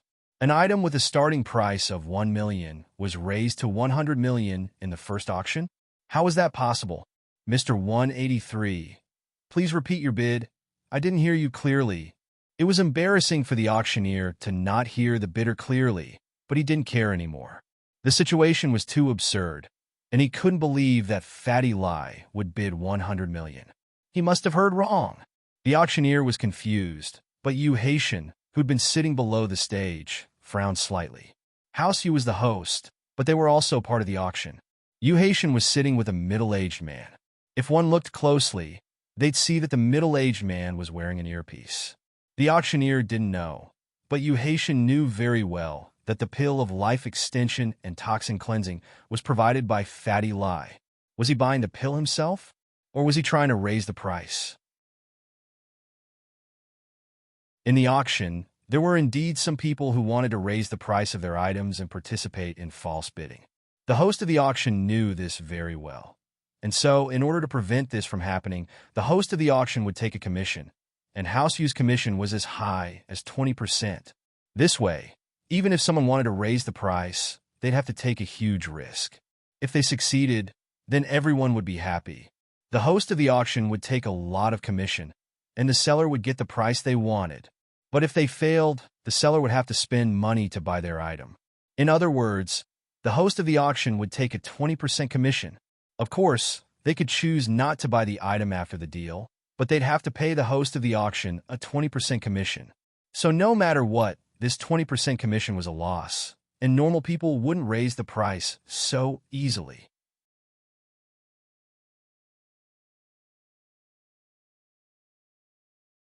Chapter 490. An astronomical bid. Lu Tianyi gritted his teeth in anger. Fatty Lai was twisting his, but as he raised his paddle, and Lu Tianyi was furious. Other people didn't know what the pill of life extension and toxin cleansing was, but Lu Tianyi did. How could something may be anything bad? Just look at Fatty Lai's father, and you'd know if this thing was good or not. He didn't expect Fatty Lai to raise the price to 100 million right off the bat. Did he know how to buy things? Even if he had the money, he wouldn't spend it like that, would he? House Lu might be rich, but they couldn't just throw away 100 million like that. But as angry as he was, he knew the true value of the pill of life extension and toxin cleansing. Even 100 million was an understatement. And so, Lu Tianyi raised his paddle without hesitation. 110 million. Wah! The crowd was in an uproar. It was one thing for Fatty Lai to go crazy earlier, but Lu Tianyi was the first in line heir to the House Lu. How could he possibly follow Fatty Lai's lead? He'd even raised the price to 110 million. Could this pill of life extension and toxin cleansing really be something good? The auctioneers sucked in a breath of cold air. Holy sh*t. This kind of bidding was a once-in-a-thousand-year wait. Yu Haitian's brows furrowed even tighter. If Fatty Lai was driving up the price, then why was Lu Tianyi joining in the fun? As far as Yu Haitian was concerned, this pill of life extension and toxin cleansing might actually be something good. Had he misjudged it when he evaluated it? 150 million. Fatty Lai raised his paddle again. Lu Tianyi's lungs were about to explode. What was the meaning of this, Fatty Lai? Were you trying to fight with me? Don't think that I don't have money just because you're rich. Lu Tianyi raised his paddle again, calling out a price that caused the crowd to go wild. 200 million. Originally, everyone held a wait-and-see attitude. They wanted to see if others would make a move before deciding whether they would make a move or not. Many of the people present knew Lu Tianyi, and if Lu Tianyi had his eyes on something, how could it not be something good? But now, they really couldn't make a move.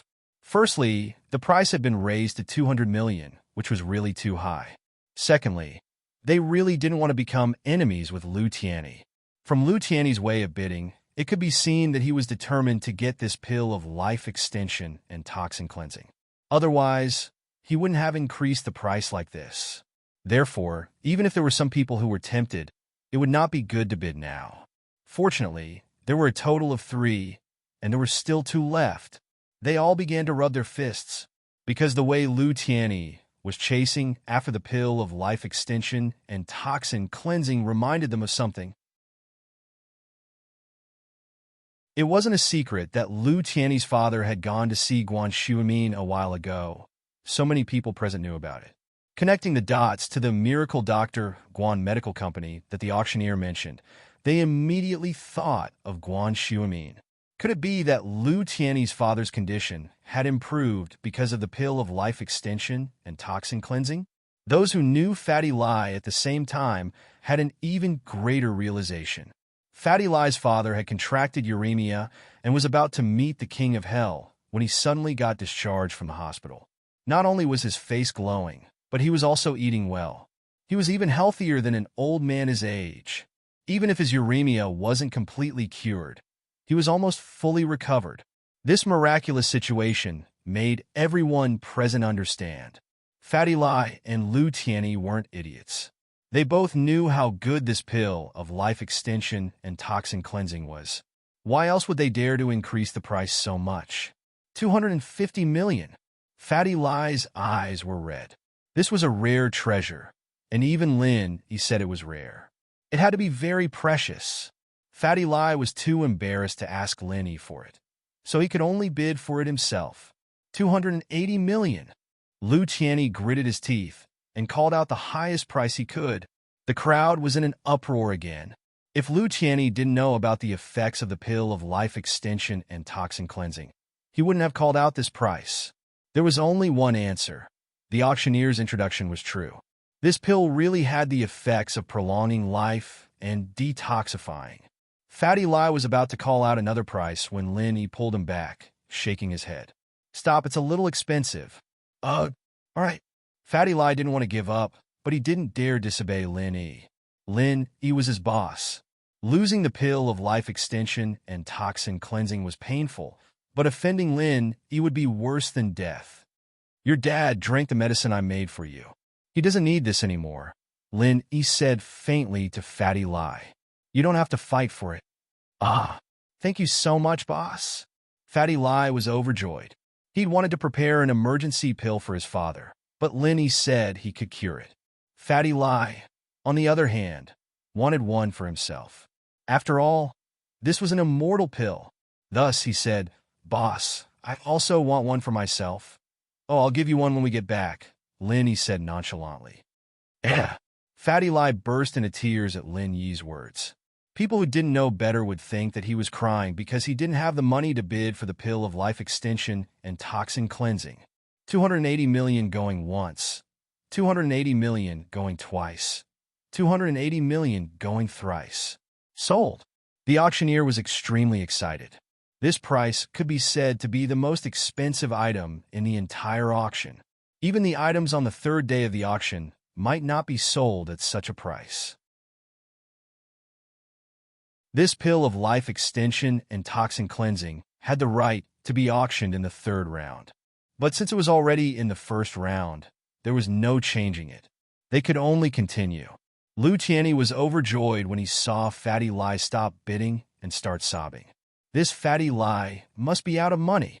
He heard that House Lai's boss was trying to split from him, and it seemed like House Lai's money had all been taken by Lai Changtian. Next, the second pill of life extension and toxin cleansing, with a starting price of 100 million. The auctioneer said slowly. Every increment must be at least 10 million. The auctioneer could increase the price according to the market and the response. With the previous example, the auctioneer wouldn't start with a starting price of 1 million again. That would be a joke. Although this price shocked the guests present, they also knew that this thing was indeed worth the price, so they didn't have any objections. Dad, what's that? How can it be sold for such a high price? Xiao Xiao looked at her father, confused.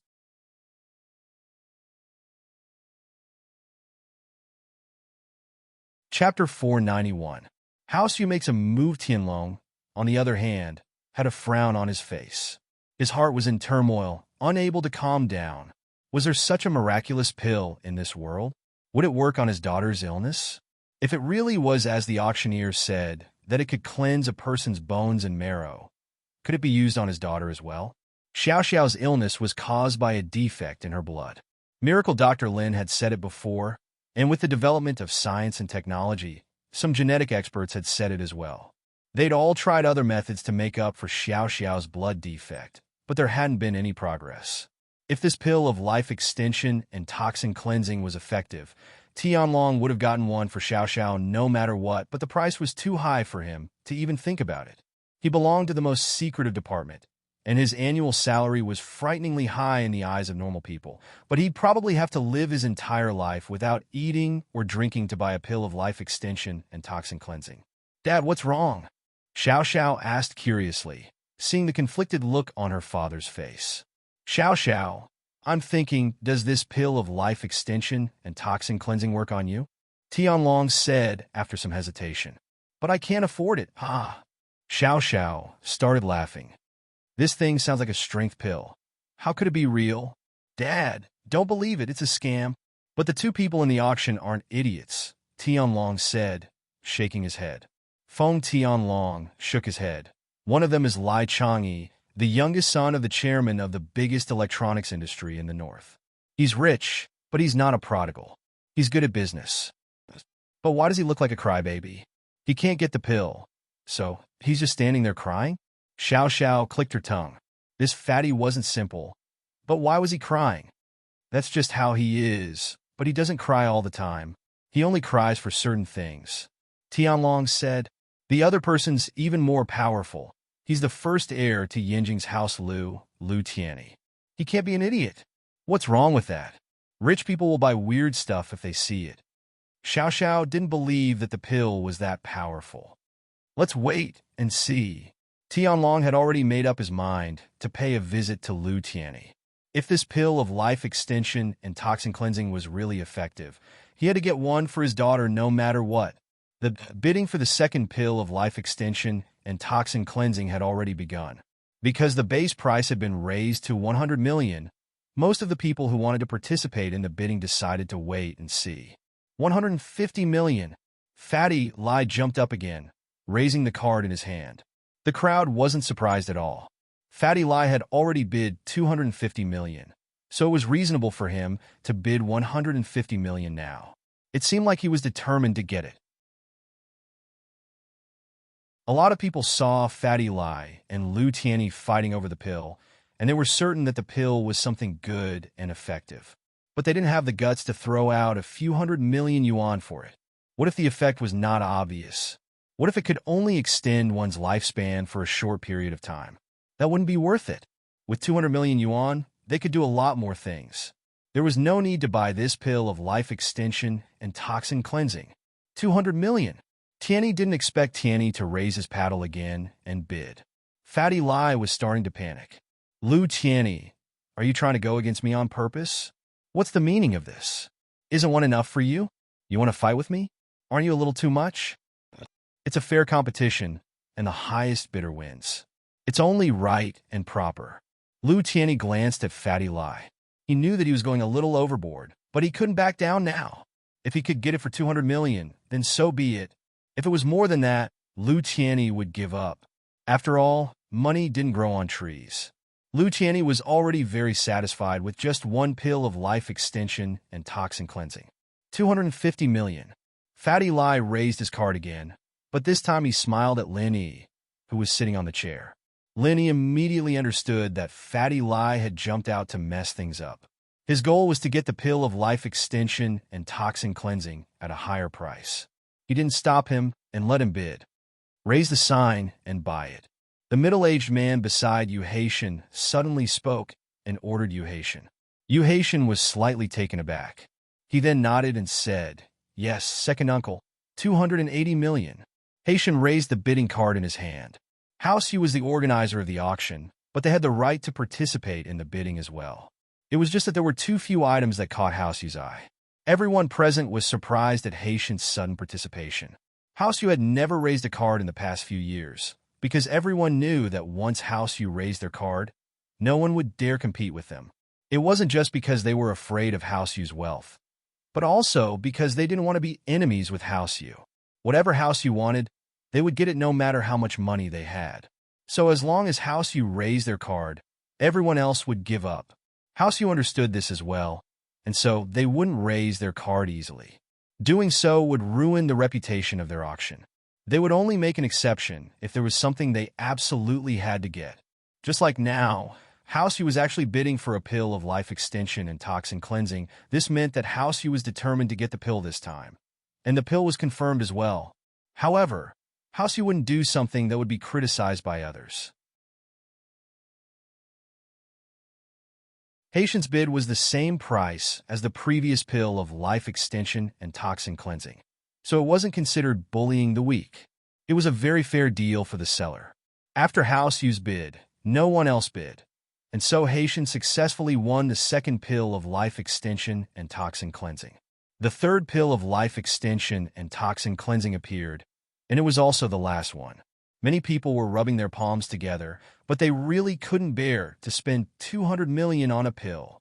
They weren't House Yu, nor were they House Lu, nor were they the nouveau riche Fatty Lai. They had other businesses that needed money, and this 280 million was a little too much.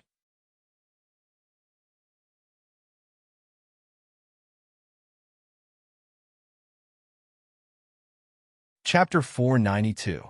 The final auction, it looks like the pill of life extension and toxin cleansing is very popular. Now, let's start the auction for the last pill. Guests who are determined to get it, don't hold back. Remember, this is the last one. The last one. The auctioneer excitedly took out the last pill of life extension and toxin cleansing. He also hoped that this final pill of life extension and toxin cleansing could create a miracle and break through the previous two prices. The auction began, and the first to jump out was still Fatty Lai. Fatty Lai was still wiggling his fat, but as he raised his bidding card, 200 million. Wah! The people in the hall didn't expect Fatty Lai to bid 200 million this time, but they understood after some thought. Fatty Lai had failed twice before, and this was his last chance. If he didn't seize this chance, there wouldn't be another one in the future. The one who couldn't understand Fatty Lai's bidding was Yu Haitian. He'd gotten the pill of life extension and toxin cleansing, but the more he thought about it, the more shocked he became. This pill was a good item. Uncle, should we bid for another one? No. The middle-aged man shook his head. You've already lowered the price for the pill of life extension and toxin cleansing. Lai Chang'e didn't increase the price because of House Yu. I'm sure the others are the same. If you continue to fight, you'll lose out. That's not House Yu's style. Ah? Lowered? Yu Haitian blinked. Keep watching, and you'll know. The middle-aged man said faintly. I'm afraid the price this time will exceed 300 million. Yu Haitian was filled with regret at his uncle's words. He was still young and hadn't thought things through. He'd thought that he'd just bid the highest price in the first round, but it was still too low. Under normal circumstances, if there were several similar items being auctioned in an auction, the price of the first auction item would be higher, and the price of the remaining items would decrease accordingly. This was because the buyers had already competed with each other, and the remaining prices would only be lower. But this time, it was obvious that something unexpected had happened. Liu Tianyi wanted to join in the fun, but when he heard the price of 200 million, he gave up. He didn't want to bid anymore. Although the Liu family was rich, a lot of it was real estate and securities, which couldn't be sold at all. Moreover, even if he had liquid funds, he couldn't possibly use them all to buy pills, right? 210 million. A young man from an aristocratic family raised his bidding card after getting the tacit approval of his elders. However, he was immediately looked down upon by the others. Other people increased the price by tens of millions, but he only increased it by 10 million. Wasn't that too little? 250 million. Fatty Lai said generously. Dr. Kong frowned. He wanted to bid during the second round, but he didn't expect House Yu to beat him to it. He didn't dare compete with House Yu, so he could only wait until the third round. But judging from Fatty Lai's expression, he was determined to get the pill. Dr. Kong was starting to panic. Lin Yi and Guan Shumin had been sitting the whole time, and it was Fatty Lai who'd stood up and raised his bidding card. No one could see Lin Yi and Guan Shumin clearly, not even Dr. Kong. 280 million. Under Dr. Kang's signal, Kong Guifeng bid a higher price, the same as the 2 pills of life extension and toxin cleansing. He'd thought that Fatty Lai wouldn't compete, but life was full of surprises. 300 million. Fatty Lai clenched his teeth and raised his bidding card without hesitation.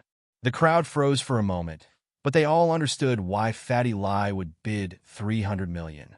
He'd given up the first time because he'd still have another chance. The second time, it was House Yu who'd made the bid. Fatty Lai didn't want to compete, nor did he dare, so he'd given up. The third time was his last chance, and he had to grit his teeth and fight for it. With that, 300 million wasn't that high anymore. Dr. Kong was so angry he wanted to curse. This Fatty Lai was too much of a bully, wasn't he? He didn't increase the price when Liu Tianyi bid, and he didn't increase the price when Haitian bid. But when it came to Dr. Kong, he raised it to 300 million. With the previous example, Dr. Kong thought that 280 million was more or less within his grasp, but it seemed that things weren't as simple as he'd thought.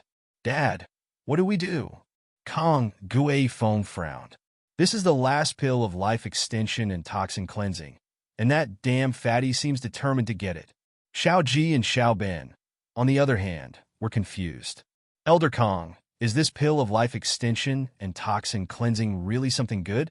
Dr. Kong didn't answer them, but turned to Kong Guifeng instead. It doesn't matter if he's determined to get it or not. We have to get this last pill of life extension and toxin cleansing. This is very important to our family. I understand.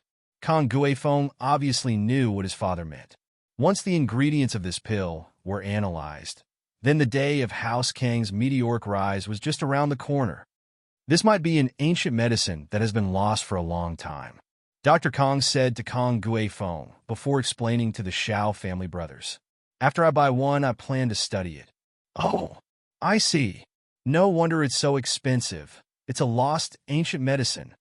Xiao Ji said, understanding dawning on him. Then we have to buy it. With your knowledge, Elder Kong, I'm sure you'll succeed. Haha, that's not for sure. Isn't the one who discovered this pill some miracle doctor company? They haven't figured it out yet, have they? I can only give it a try.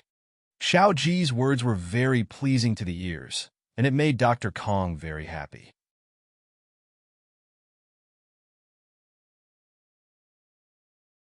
On the other side, Kong Guifeng had already started bidding. 320 million. 350 million.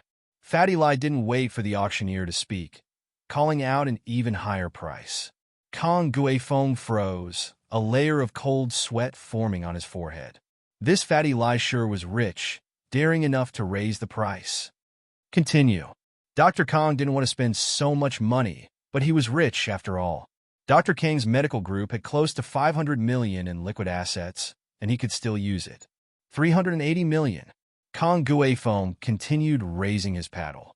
Fatty Lai hesitated for a moment, but just when the auctioneer called out 380 million going once, Fatty Lai jumped out again. 400 million. Fatty Lai called out his own price.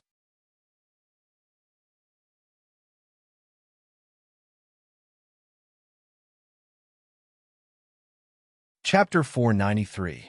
Changes in the auction, but Fatty Lai and Dr. Kang's family were at odds with each other. What kind of person was Dr. Kang?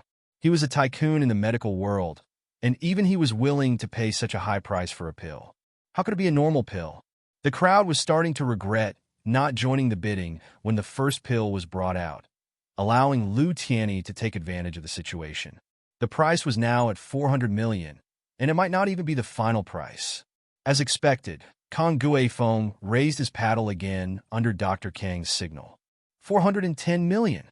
He didn't dare raise the bid too much this time. House Kong only had about 500 million in liquid assets, and if he were to raise the bid too much, they'd run out of liquid assets and their business would be affected. But after Kong Guifeng raised the bid, Fatty Lai didn't make a sound. Those who didn't know the situation would think that Fatty Lai was out of money and was hesitating or giving up. Fatty Lai, however, smiled at Lin Yi. Boss, I think House Kang's at their limit. I'll raise the bid one more time, and they'll definitely be able to keep up, but it'll be hard to say if I raise it again. Yeah, that's enough. Lin Yi smiled. This Fatty Lai was quite sarcastic, but Lin Yi didn't have a good impression of Dr. Kang's family. He wouldn't stop Fatty Lai from messing with them. 410 million going once. 410 million going twice. The auctioneer paused and looked at Fatty Lai to see if he was going to raise the bid. Dr. Kang was seething with anger. What kind of game was this auctioneer playing? Why was he looking at Fatty Lai if he didn't have the guts to go in for the third time? Wasn't he encouraging Fatty Lai to go against him? However, the auctioneer's encouragement was effective. Fatty Lai gritted his teeth and stood up abruptly, raising his paddle. 420 million. Dr. Kang's heart turned cold. Motherfucker, isn't this auctioneer too mean? But this was House Yu's auction house. Even if Dr. Kang had something to say, he couldn't say it out loud. He could only swallow his anger and signal Kong Guifeng to continue. This time, Dr. Kang had already decided to bet his treasure on the pill of life extension and toxin cleansing.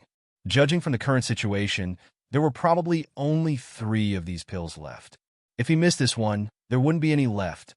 Hence, Dr. Kang had no choice but to grit his teeth and bear with it. 430 million. Kong Guifeng raised the bidding board in his hand. 430 million going once. 430 million going twice. 430 million going thrice sold. The auctioneer wanted Fatty Lai to continue bidding, but regrettably, Fatty Lai backed off this time. He was out of money and decided to give up. He sat there quietly, not moving an inch. The happiest person right now was Lu Tianyi. He was feeling great. He thought that 280 million for a pill of life extension and toxin cleansing was expensive, but now he felt like he'd gotten a great deal. Fatty Lai didn't even get the last pill for 420 million. It was Dr. Kang's family who got it for 430 million. But he was wrong. He thought he was the happiest person, but that wasn't the case. The happiest person was Fatty Lai. He'd played everyone in the hall. These 3 elixirs had brought the company nearly $1 billion yuan in profit. This was an important stage of the company's development.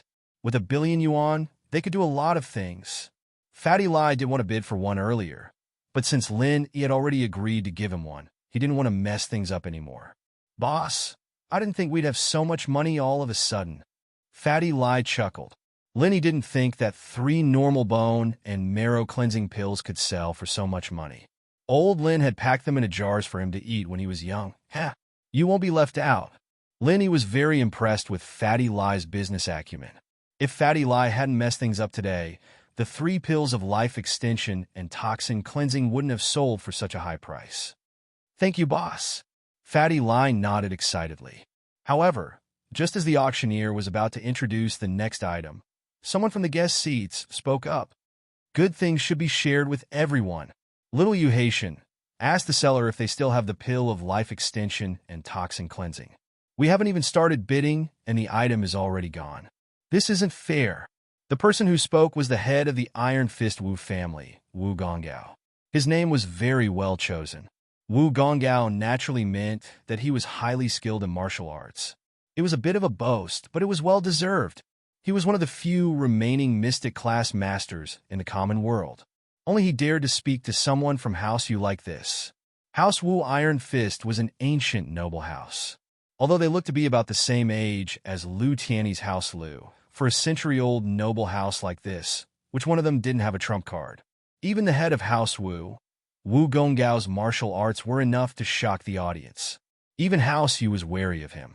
It could be said that as long as Wu Gonggao was in charge of House Wu Iron Fist, no one dared to underestimate them. Wu Gongggao rushed over after receiving a call from his grandson, Wu Qintian. He was in Yinjing as well, and had come to House Yu's auction, but a head of a house like him would rarely attend the first and second day of the auction. The first two auctions were usually attended by the descendants of the house, and he would only attend the last one himself.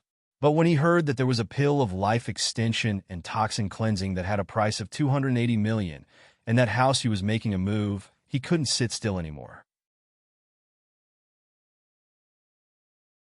He rushed over to the auction site, just in time for the auctioneer's final hammer strike. Qintian, on the other hand, took a look at the introduction of the pill of life extension and toxin cleansing, and immediately felt that it was similar to the long-lost bone cleansing pill in Wulin. His interest was piqued, and he interrupted the auction unwillingly. If it were just a normal noble house's disciple or a rich merchant asking, Haitian would naturally have an excuse to reject him. But the person asking was the head of House Wu Iron Fist, Wu Gongggao, a mystic class master. He naturally didn't dare ignore him, and looked at his second uncle. Asked Mr. Lai Changyi for his opinion. The middle-aged man hesitated before speaking faintly. If there's more, it's fine to take out a few more. We won't take a cut.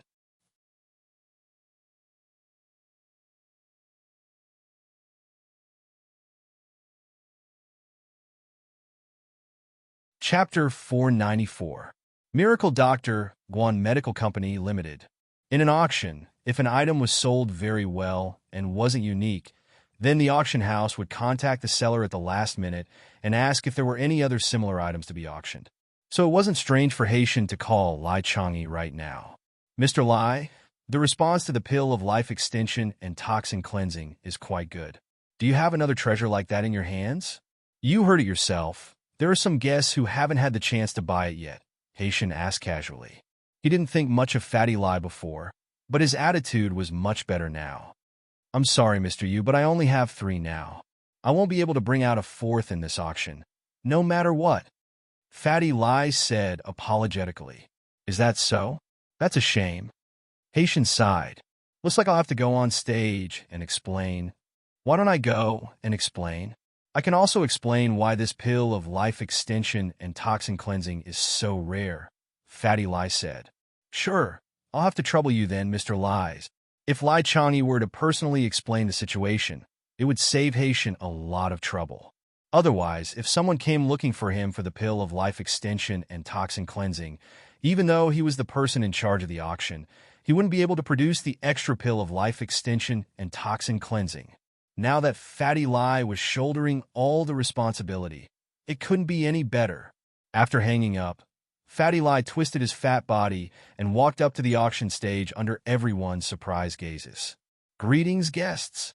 I represent Miracle Doctor Guan's medical company to express our sincerest apologies. Fatty Lai held the microphone in his hand and spoke to the people below the stage. All the guests were dumbfounded. Fatty Lai was from Miracle Doctor Guan's medical company? Then why did he participate in the auction? Could it be that he was selling and buying, driving up the price? Instantly, many of the guests frowned at Fatty Lai's actions. Fatty Lai's actions were very inappropriate. Although there was nothing wrong with it, everyone knew the rules of the auction, and House Yu would take a cut of the profits. But Fatty Lai's actions would damage his reputation. Miracle Dr. Kong was the angriest of them all. Tiany wasn't that far off, but the price he'd bid was already very cheap, so he wasn't too conflicted. Dr. Kong, on the other hand, was different. That was $430 million. Most of the family's cash flow had been used up, but Fatty Lie had tricked him. The ingredients for this pill of life extension and toxin cleansing are very rare, and the refining process is very complicated. Professor Guan used almost a year to refine 5 pills, and 3 of them were auctioned off. Fatty Lie shook his head as he continued. Fatty Lie's words calmed the crowd down a little. 5 pills in a year, and the ingredients were rare.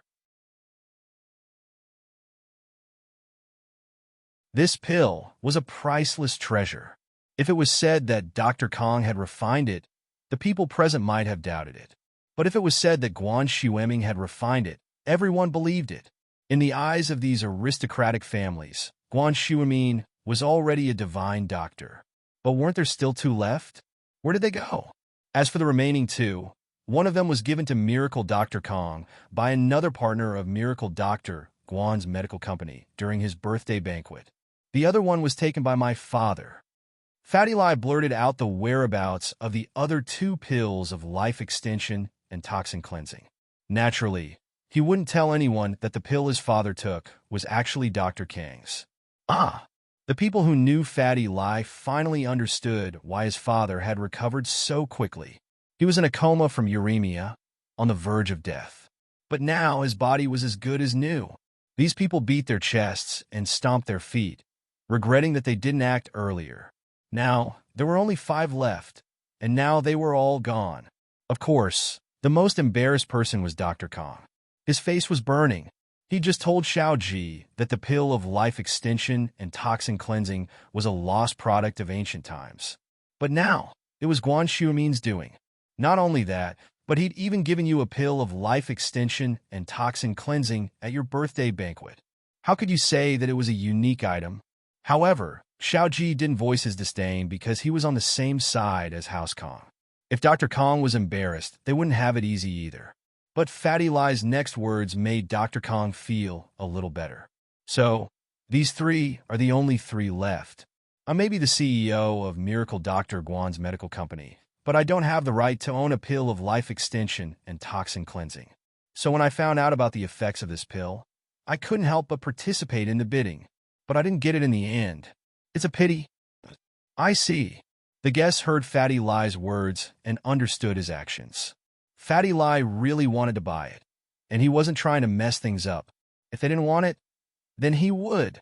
As for why Fatty Lie raised the price from the start, it was simple.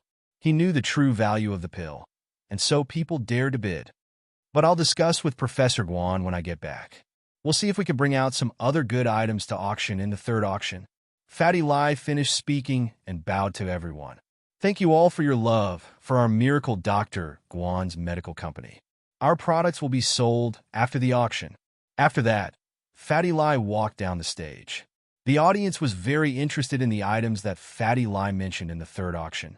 They were all discussing whether this Miracle Dr. Guan's medical company would bring them any surprises. Guan Xueming's name had always been resounding among these aristocratic families and wealthy merchants. His acupuncture skills were even more superb, but Miracle Dr. Guan didn't care about fame and fortune.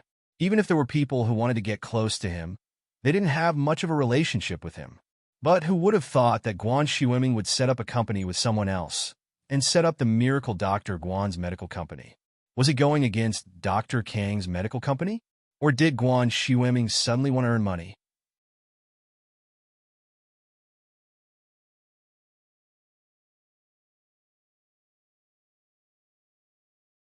Chapter 495. Chapter 495. Meeting an old friend. Fatty Lie's words were smooth, but he didn't say a single thing about the actual problem. Whether or not the pill of life extension and toxin cleansing would be available in the future, and when he didn't say. He also didn't say what items would be added for the 3rd auction, and whether or not they would be added was still unknown. But even with this kind of slick and ambiguous attitude, the people present were still very excited and expectant. Vague things always let people's imagination run wild. You sure know how to talk. That's as good as not saying anything. Lin Yi smiled faintly as he watched Fatty Lie come down. That's true. How can we just say things like that? It's a trade secret. Fatty Lai smiled shyly. But boss, do you think we'll be auctioning anything else for the third auction? What else? Lenny didn't have anything prepared, but it wasn't too late to prepare now.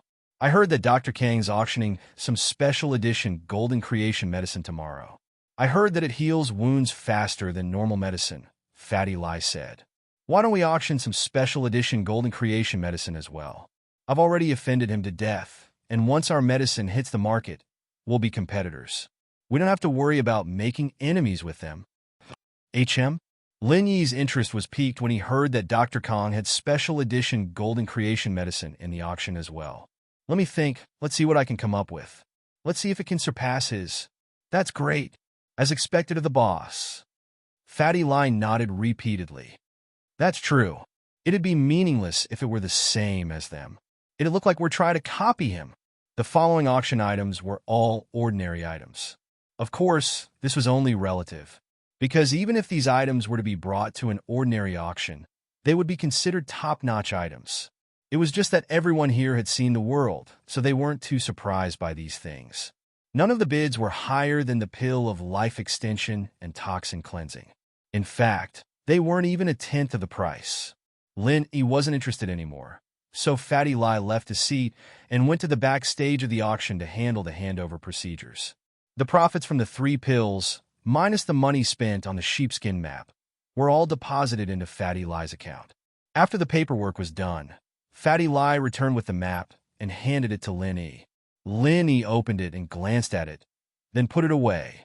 This was not the place to study these things, and Lin Yi did not intend to study them, at least not now. Including the piece at home, Lin Yi only had 2 pieces of the map. He didn't know how big the map was and how many pieces it was divided into, so the 2 pieces he had were practically useless. Lin Yi had asked Fatty Lai to bid for it out of curiosity.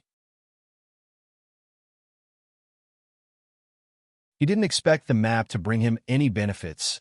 It was just a spur-of-the-moment decision. The auction ended quickly. Other than the pill of life extension and toxin cleansing, none of the other items had this kind of effect. After a few bids, the auction ended abruptly. There was nothing special about the first day's auction, and it was the same every year. It was just that the pill of life extension and toxin cleansing was a special case. Lin Yi, Fatty Lai, and Guan Xiumin stood up and prepared to leave, but they saw Dr. Kong looking in their direction. His face froze when he saw Lin Yi and Guan Xiumin. Lin Yi nodded at him and smiled. Dr. Kong had long suspected that Lin Yi was a second-generation heir, so he only frowned when he saw him with Fatty Lai and Guan Xiumin. As far as he was concerned, Guan Xiumin's business career was all thanks to Lin Yi and Fatty Lai. The investor was most likely Fatty Lai, and this Lin Yi probably had some shares as well. But Dr. Kong didn't think much of it. The person he was afraid of was Fatty Lai, the veteran businessman. Lin Yi, Xiao Xiao couldn't believe what she was seeing. She rubbed her eyes and confirmed that it was Lin Yi. She ran over and cried out in joy. Lin Yi! Lin Yi! Lin Yi turned around and looked at Xiao Xiao, surprised. He didn't understand why he would see her here. Lin Yi didn't believe that Xiao Xiao followed him here, because he didn't see her at all when he boarded the plane. The only possibility was that it was a coincidence. He smiled bitterly. Why are you here? Yeah, why are you here? Xiao Xiao asked at the same time. I'm just looking around with my friends. Lin Yi smiled. I still have something to do. I'll be going. Lin Yi didn't want to get too close to Xiao Xiao. This girl's way of thinking was a little weird, and it made Lin Yi want to stay away from her. Are you coming tomorrow? Are we going to sit together? Xiao Xiao was annoyed. Why was Lin Yi so cold to her? But on the surface, she looked at Lin Yi expectantly and asked pitifully. We'll talk about it tomorrow. Lin Yi didn't want to waste time with her. All right. I'll come find you tomorrow. Xiao Xiao remembered that her dad was still waiting for her. She didn't want to talk too much with Lin Yi, but seeing Lin Yi here gave her an inexplicable sense of excitement. It was a feeling she couldn't quite put her finger on. Meeting an old friend in a foreign land? Or was it a chance for her to make Lin Yi fall in love with her? Or was it because she was bored? At that moment, Gong Gao and Chen Tian walked over briskly. Gong Gao was tempted after learning that Guan Shuimin was the one who'd made the pill of life extension and toxin cleansing. He wanted to talk to Guan Shuimin and see if he could get him another one. Professor Guan, long time no see. I've missed you. Gong Gao was wearing a long robe, looking quite like a martial artist. He cupped his fists excitedly when he saw Shuimin.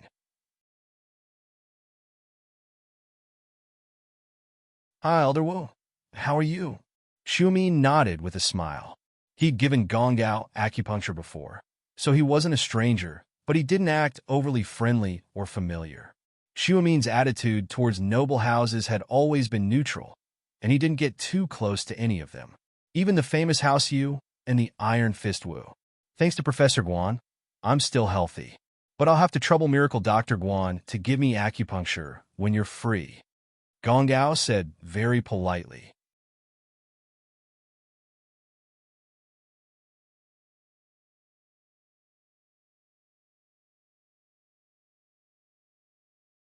Chapter 496. A tense situation, that's not a problem. Elder Wu. Just come visit me in Songshan when you're free. Shuimin didn't decline the offer, but he definitely wouldn't go to the noble houses to treat them. Shuimin's temper was something that all the noble houses and merchants knew of. He was willing to see patients and he didn't care about the fees, but he never went out to see patients. If he was sick, he'd come to Songshan. This was also because Shuimin was also teaching at the University of Medicine and Medicine. In his eyes, he was a professor, and teaching was his duty. So no matter what happened, he couldn't let his students get in the way of teaching. All right, I'll be sure to visit soon. Gong Gao nodded with a smile. Grandpa, this is the guy I told you about. Not only did he seduce Sun Jingyi, but he even pretended to be some bullshit miracle doctor. He's obviously a liar. I even got slapped by my aunt because of him. Chen Tian abruptly realized that Lin Yi, who was standing beside Shuimin, felt an uncontrollable sense of humiliation. He lost his mind instantly, pointing at Lin Yi and yelling at him. Chen Tian had been raised too high by the house recently and was being groomed as the third-generation heir. But it made sense, a young man in his 20s reaching golden class early phase. What kind of achievement was that? He was probably the only one in this world. Of course, that was only what House Wu thought. And so, House Wu put all the benefits on Chen Tian's head, creating his arrogant and domineering personality. He wouldn't take a single loss, and he'd always take revenge. And so, when he saw Lin Yi, he didn't even think before insulting him. Shuimin's face darkened. In his eyes, Lin Yi was both a teacher and a friend. No matter how bad he was still a senior brother. And so, naturally, he wasn't happy that someone was insulting Lin Yi like that. He looked at Gong Gao and said faintly, Elder Wu, we'll be leaving if there's nothing else. Wu Gong Gao's expression froze. He did not expect that Guan Shuimin would stand up for Lin Yi. He was in a difficult position. Wu Gong Gao was famous for being protective of his own people. Furthermore, this grandson of his was extremely talented. Naturally, he treasured him a lot. Whatever he wanted, he would give it to him. No one could say or touch him. Since his grandson was in trouble, he would naturally stand up for him. Who cared whose fault it was and who the other party was? But now, Guan Shuimin was one of the few people he didn't dare to offend. With Guan Shuimin here, he naturally couldn't cause trouble for Lin Yi. He glanced at Lin Yi indifferently and remembered his face, preparing to find a chance to teach him a lesson. However, Wu Gongao did not say anything, but some people were unwilling and directly blew up the temple. Who are you calling a liar? Look at you. You're the liar. You're worse than a fart.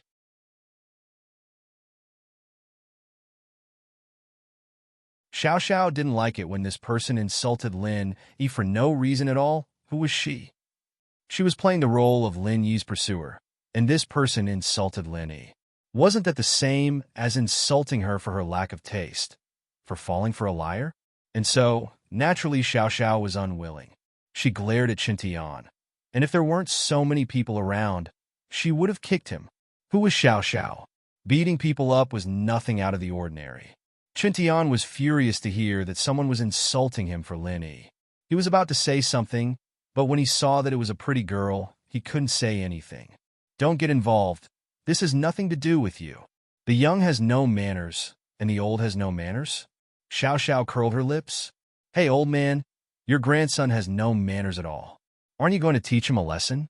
What did you say, you little girl? Gong Gao's face flashed with anger as he looked at Xiao Xiao coldly, his fist turning into a palm.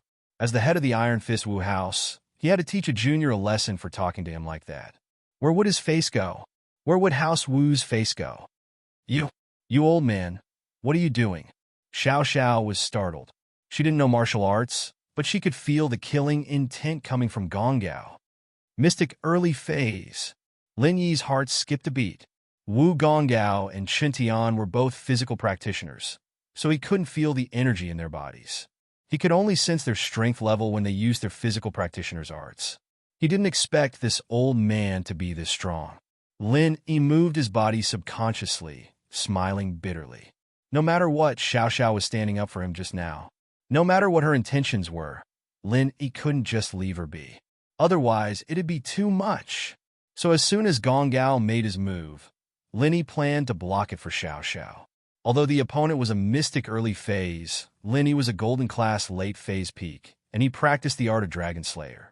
Naturally, he had the confidence to take a hit from a mystic early phase. He couldn't guarantee victory, but he could protect himself. But Lin Yi's move was unnecessary. The moment he moved, a middle-aged man appeared in front of Xiao Xiao, looking at Gong Gao calmly. Elder Wu, are you going to attack my daughter? Gong Gao paused, his face changing. How could he not know Feng Tianlong? Gong Gao took a deep breath, knowing that he couldn't do anything today. It was impossible to teach Xiao Xiao a lesson. What Gong Gao was afraid of wasn't Tianlong's golden class mid-phase strength. In the eyes of a mystic early phase, a golden class was nothing. Of course, what he was afraid of wasn't Tianlong's background. The Supernatural Investigation Department was a mysterious organization, and their power was shocking. But that was for normal people. For a noble house like Gong Gao, although he wouldn't make them his enemy, he wasn't afraid of them either.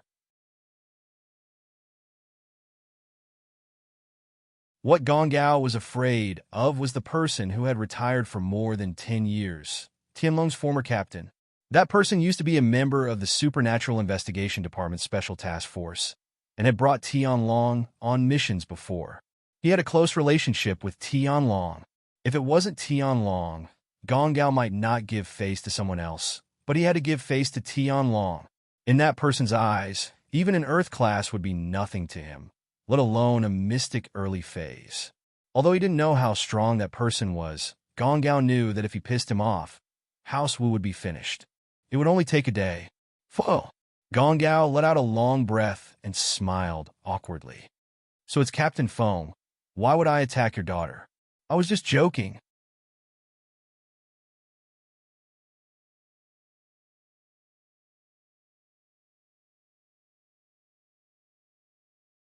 Chapter 497. Was he your boyfriend? Feng Tianlong had just received a phone call when he saw his daughter running over here. If he had come a second later, he would have regretted it. Oh! Xiao Xiao wasn't stupid. She knew that the old man would have done something to her if her father hadn't come. But the old man was clearly afraid of her father, and Xiao Xiao didn't know the reason behind it. She thought that the old man was afraid of her father, and that made her happy. Professor Guan, it's been a while. I've been wanting to pay you a visit in the next couple of days.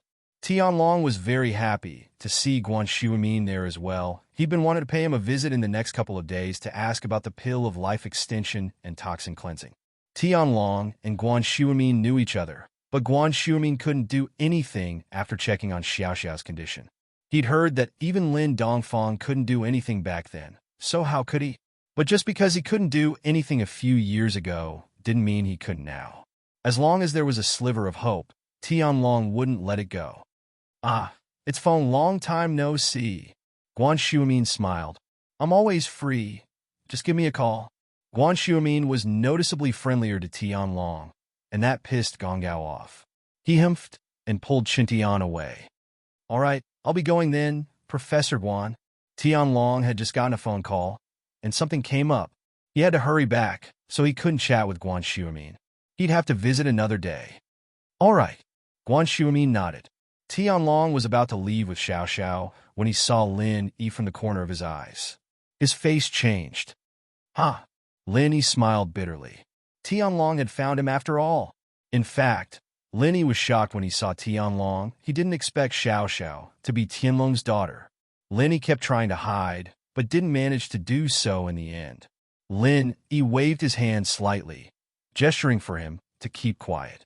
Tianlong was a smart man. He knew that Lin Yi didn't want to expose his identity when he waved his hand, so he pretended not to see anything and pulled Xiao Xiao away. However, the lingering fear from before was gone. Instead, he mocked himself for being too nervous just now. Tianlong saw how Lin Yi moved his body slightly in front of Xiao Xiao, but he didn't think much about it. To him, it was just an accident. He didn't think that Lin Yi was going to block Gong Gao's attack for Xiao Xiao. Now that she knew that it was Lin Yi, she understood that Lin Yi's actions were to protect Xiao Xiao. With his protection, Xiao Xiao would definitely be fine. Tianlong knew how strong Lin Yi was. Although he wasn't Wu Gonggao's opponent, he could still deal with him. Xiao Xiao, do you know them? Feng Tianlong asked without any change in his expression. He didn't understand how did Xiao Xiao know Lin Yi? From the looks of it, it seemed like they knew each other. Yeah, that Lin Yi is my desk mate at school, Xiao Xiao nodded.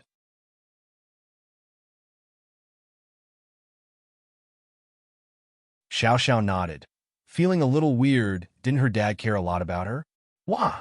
Tianlong's eyes went wide as he looked at Xiao Xiao in disbelief. You're saying he's your classmate? Your desk mate? Yeah, what's wrong? Xiao Xiao looked at her dad, confused. She didn't understand why her dad was looking at her like that. No, nothing. Tianlong shook his head. Lin Yi wasn't part of the department, but he did cooperate with them on a few missions. But even so, with Lin Yi's identity, why would he go to school? He was a third-year high school student and his daughter's desk mate. Wasn't this a little too unbelievable? But he couldn't tell Xiao Xiao too much about Lin Yi. He had his doubts, but he could only bury them in his heart. He wasn't too sure about Lin Yi's identity, and it was the higher-ups who arranged for him to cooperate with the department's missions. Xiao Xiao, go back to the hotel first. Dad has something urgent to deal with and might not come back tonight. I might be busy tomorrow, too. Feng Tianlong was in a difficult position. He just said that he wanted to play with his daughter for a few days, but now he had something else to do. It's fine, you go. I'll invite my classmate to the auction tomorrow. Xiao Xiao wasn't angry this time. She waved her hand casually. Xiao Xiao's attitude surprised Tianlong, but then he remembered how his daughter protected Lin Yi. Could it be that his daughter had feelings for him? Was she starting to like boys? And that boy was Lin Yi? Thinking of this possibility, Feng Tianlong jumped in fright.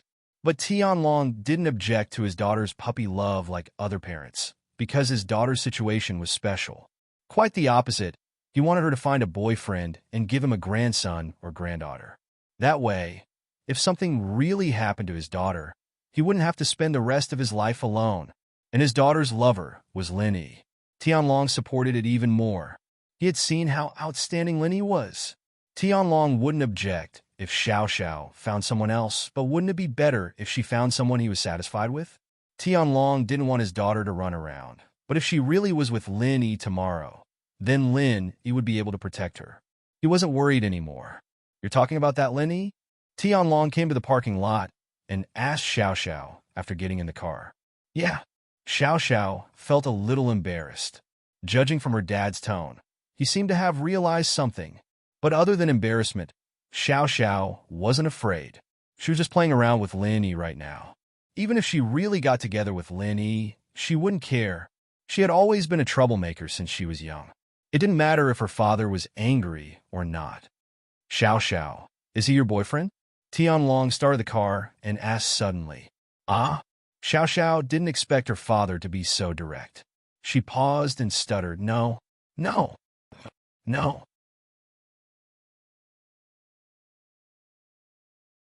Feng, Tianlong asked back.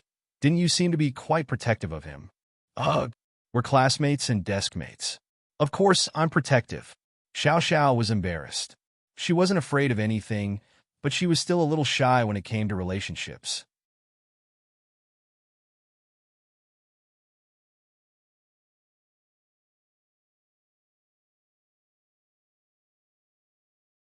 Chapter 498. We sell hardcover editions. 2 Chapter 498. Selling hardcover editions, huh? Xiao Xiao's eyes went wide as she looked at her father in disbelief. What? What did you say? What I mean is, Xiao Xiao, you're not young anymore. You should find a boyfriend, right? Tianlong coughed, feeling that this wasn't the right time to talk about this with his daughter. But he had to. Because of Xiao Xiao's special condition, Tianlong couldn't help but have this thought. Other parents didn't want their children to fall in love early, let alone have a child out of wedlock. But Tianlong wanted his daughter to give him a child as soon as possible. In truth, Tianlong knew deep down that there was no way to cure his daughter's illness. Even if he ran all over the place, the chances were slim. Even if a miracle doctor were to appear, extending her life by a few years would be the most he could do. A full recovery was a pipe dream. This was why Tianlong was so desperate for his daughter to get a boyfriend. He wanted to see his daughter's life continue, and he didn't care about anything else right now. There's no need for that, right? Xiao Xiao was even more embarrassed. Why would I get a boyfriend? I won't say much about that. Just take care of yourself. Tianlong smiled and drove away. After dropping Xiao Xiao off at the hotel, Tianlong said a few words and quickly drove away. The people that were waiting for him, so Tianlong had to leave first. Xiao Xiao was alone in the hotel, thinking about what her dad had just said. What did he mean? Supporting her to get a boyfriend? Xiao Xiao felt that it was odd. She wasn't even at the age to get married yet. Xiao Xiao suddenly remembered her special condition. Wasn't her mother the same age when she gave birth to her? Xiao Xiao's hereditary condition was rather weird. It was only passed down to females, not males. If it was a boy, it wouldn't be a problem, but it was a girl. She remembered hearing her father talk about her mother when she was young, and it seemed like her grandpa was in a rush to get her mother to be with her father, and the two didn't even register their marriage before they had her. But her father was a devoted man, and didn't remarry after all these years. Her father was probably thinking the same thing as her grandpa back then, right? Xiao Xiao shook her head. But times had changed, and she was still a high schooler. Getting a boyfriend and having a child? Wouldn't that be a little weird? Xiao Xiao had never thought about this before, because as far as she was concerned, in her short life, friendship didn't exist and love didn't exist. Xiao Xiao didn't want to get involved with anyone, and she didn't need other people's sympathy. She didn't want the pain of death. Therefore, in the past 18 years, she had no close friends, only a group of scoundrels. She had never fallen for a boy because she didn't want to face that kind of unbearable pain.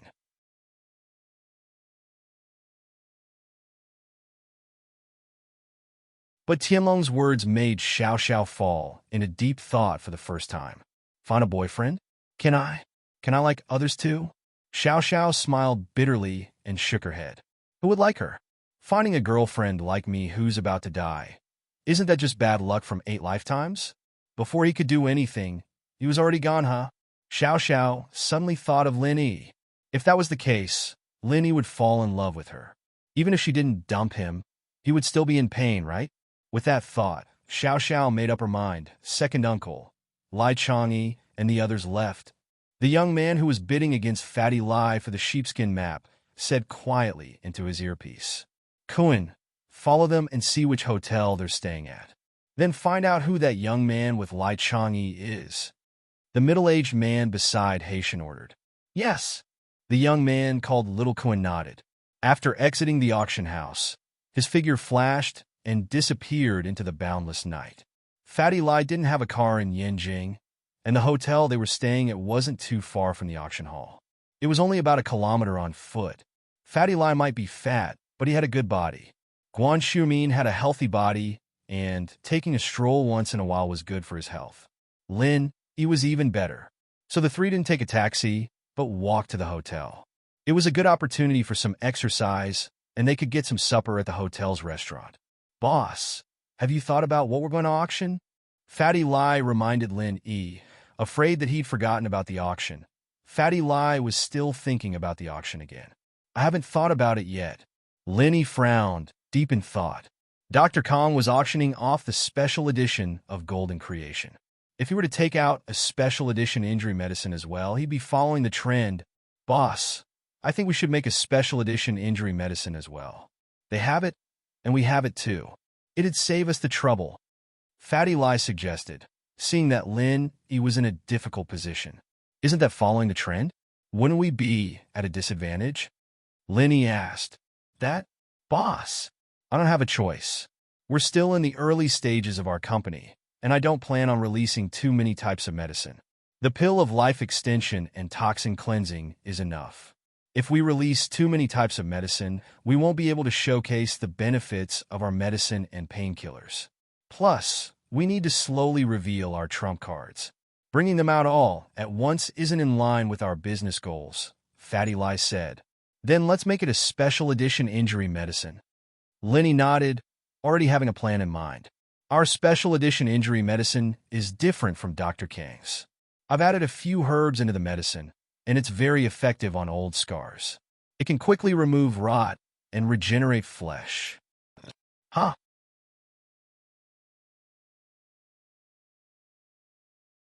Fatty Lie's eyes widened, looking at Lin Yi in disbelief. Boss, is there really such a miraculous medicine? It's not that miraculous, it's just adding a few other herbs on top of the injury medicine. It's just that the cost is much higher. Lin Yi shrugged as he spoke calmly. It's fine if the cost is a little higher. It's a premium product, and we won't add the normal version, Fatty Lie said. According to the price of the special edition Dr. Kang's Golden Creation every year, a box is worth more than 500,000. Oh, that's quite high. It's definitely enough to cover the cost. Lin Yi was surprised. A box of Golden Creation could sell for 500,000. You're tuning into the Romance Rendezvous YouTube channel. We're so grateful for your support, and don't forget to subscribe to join us on this incredible journey through captivating stories.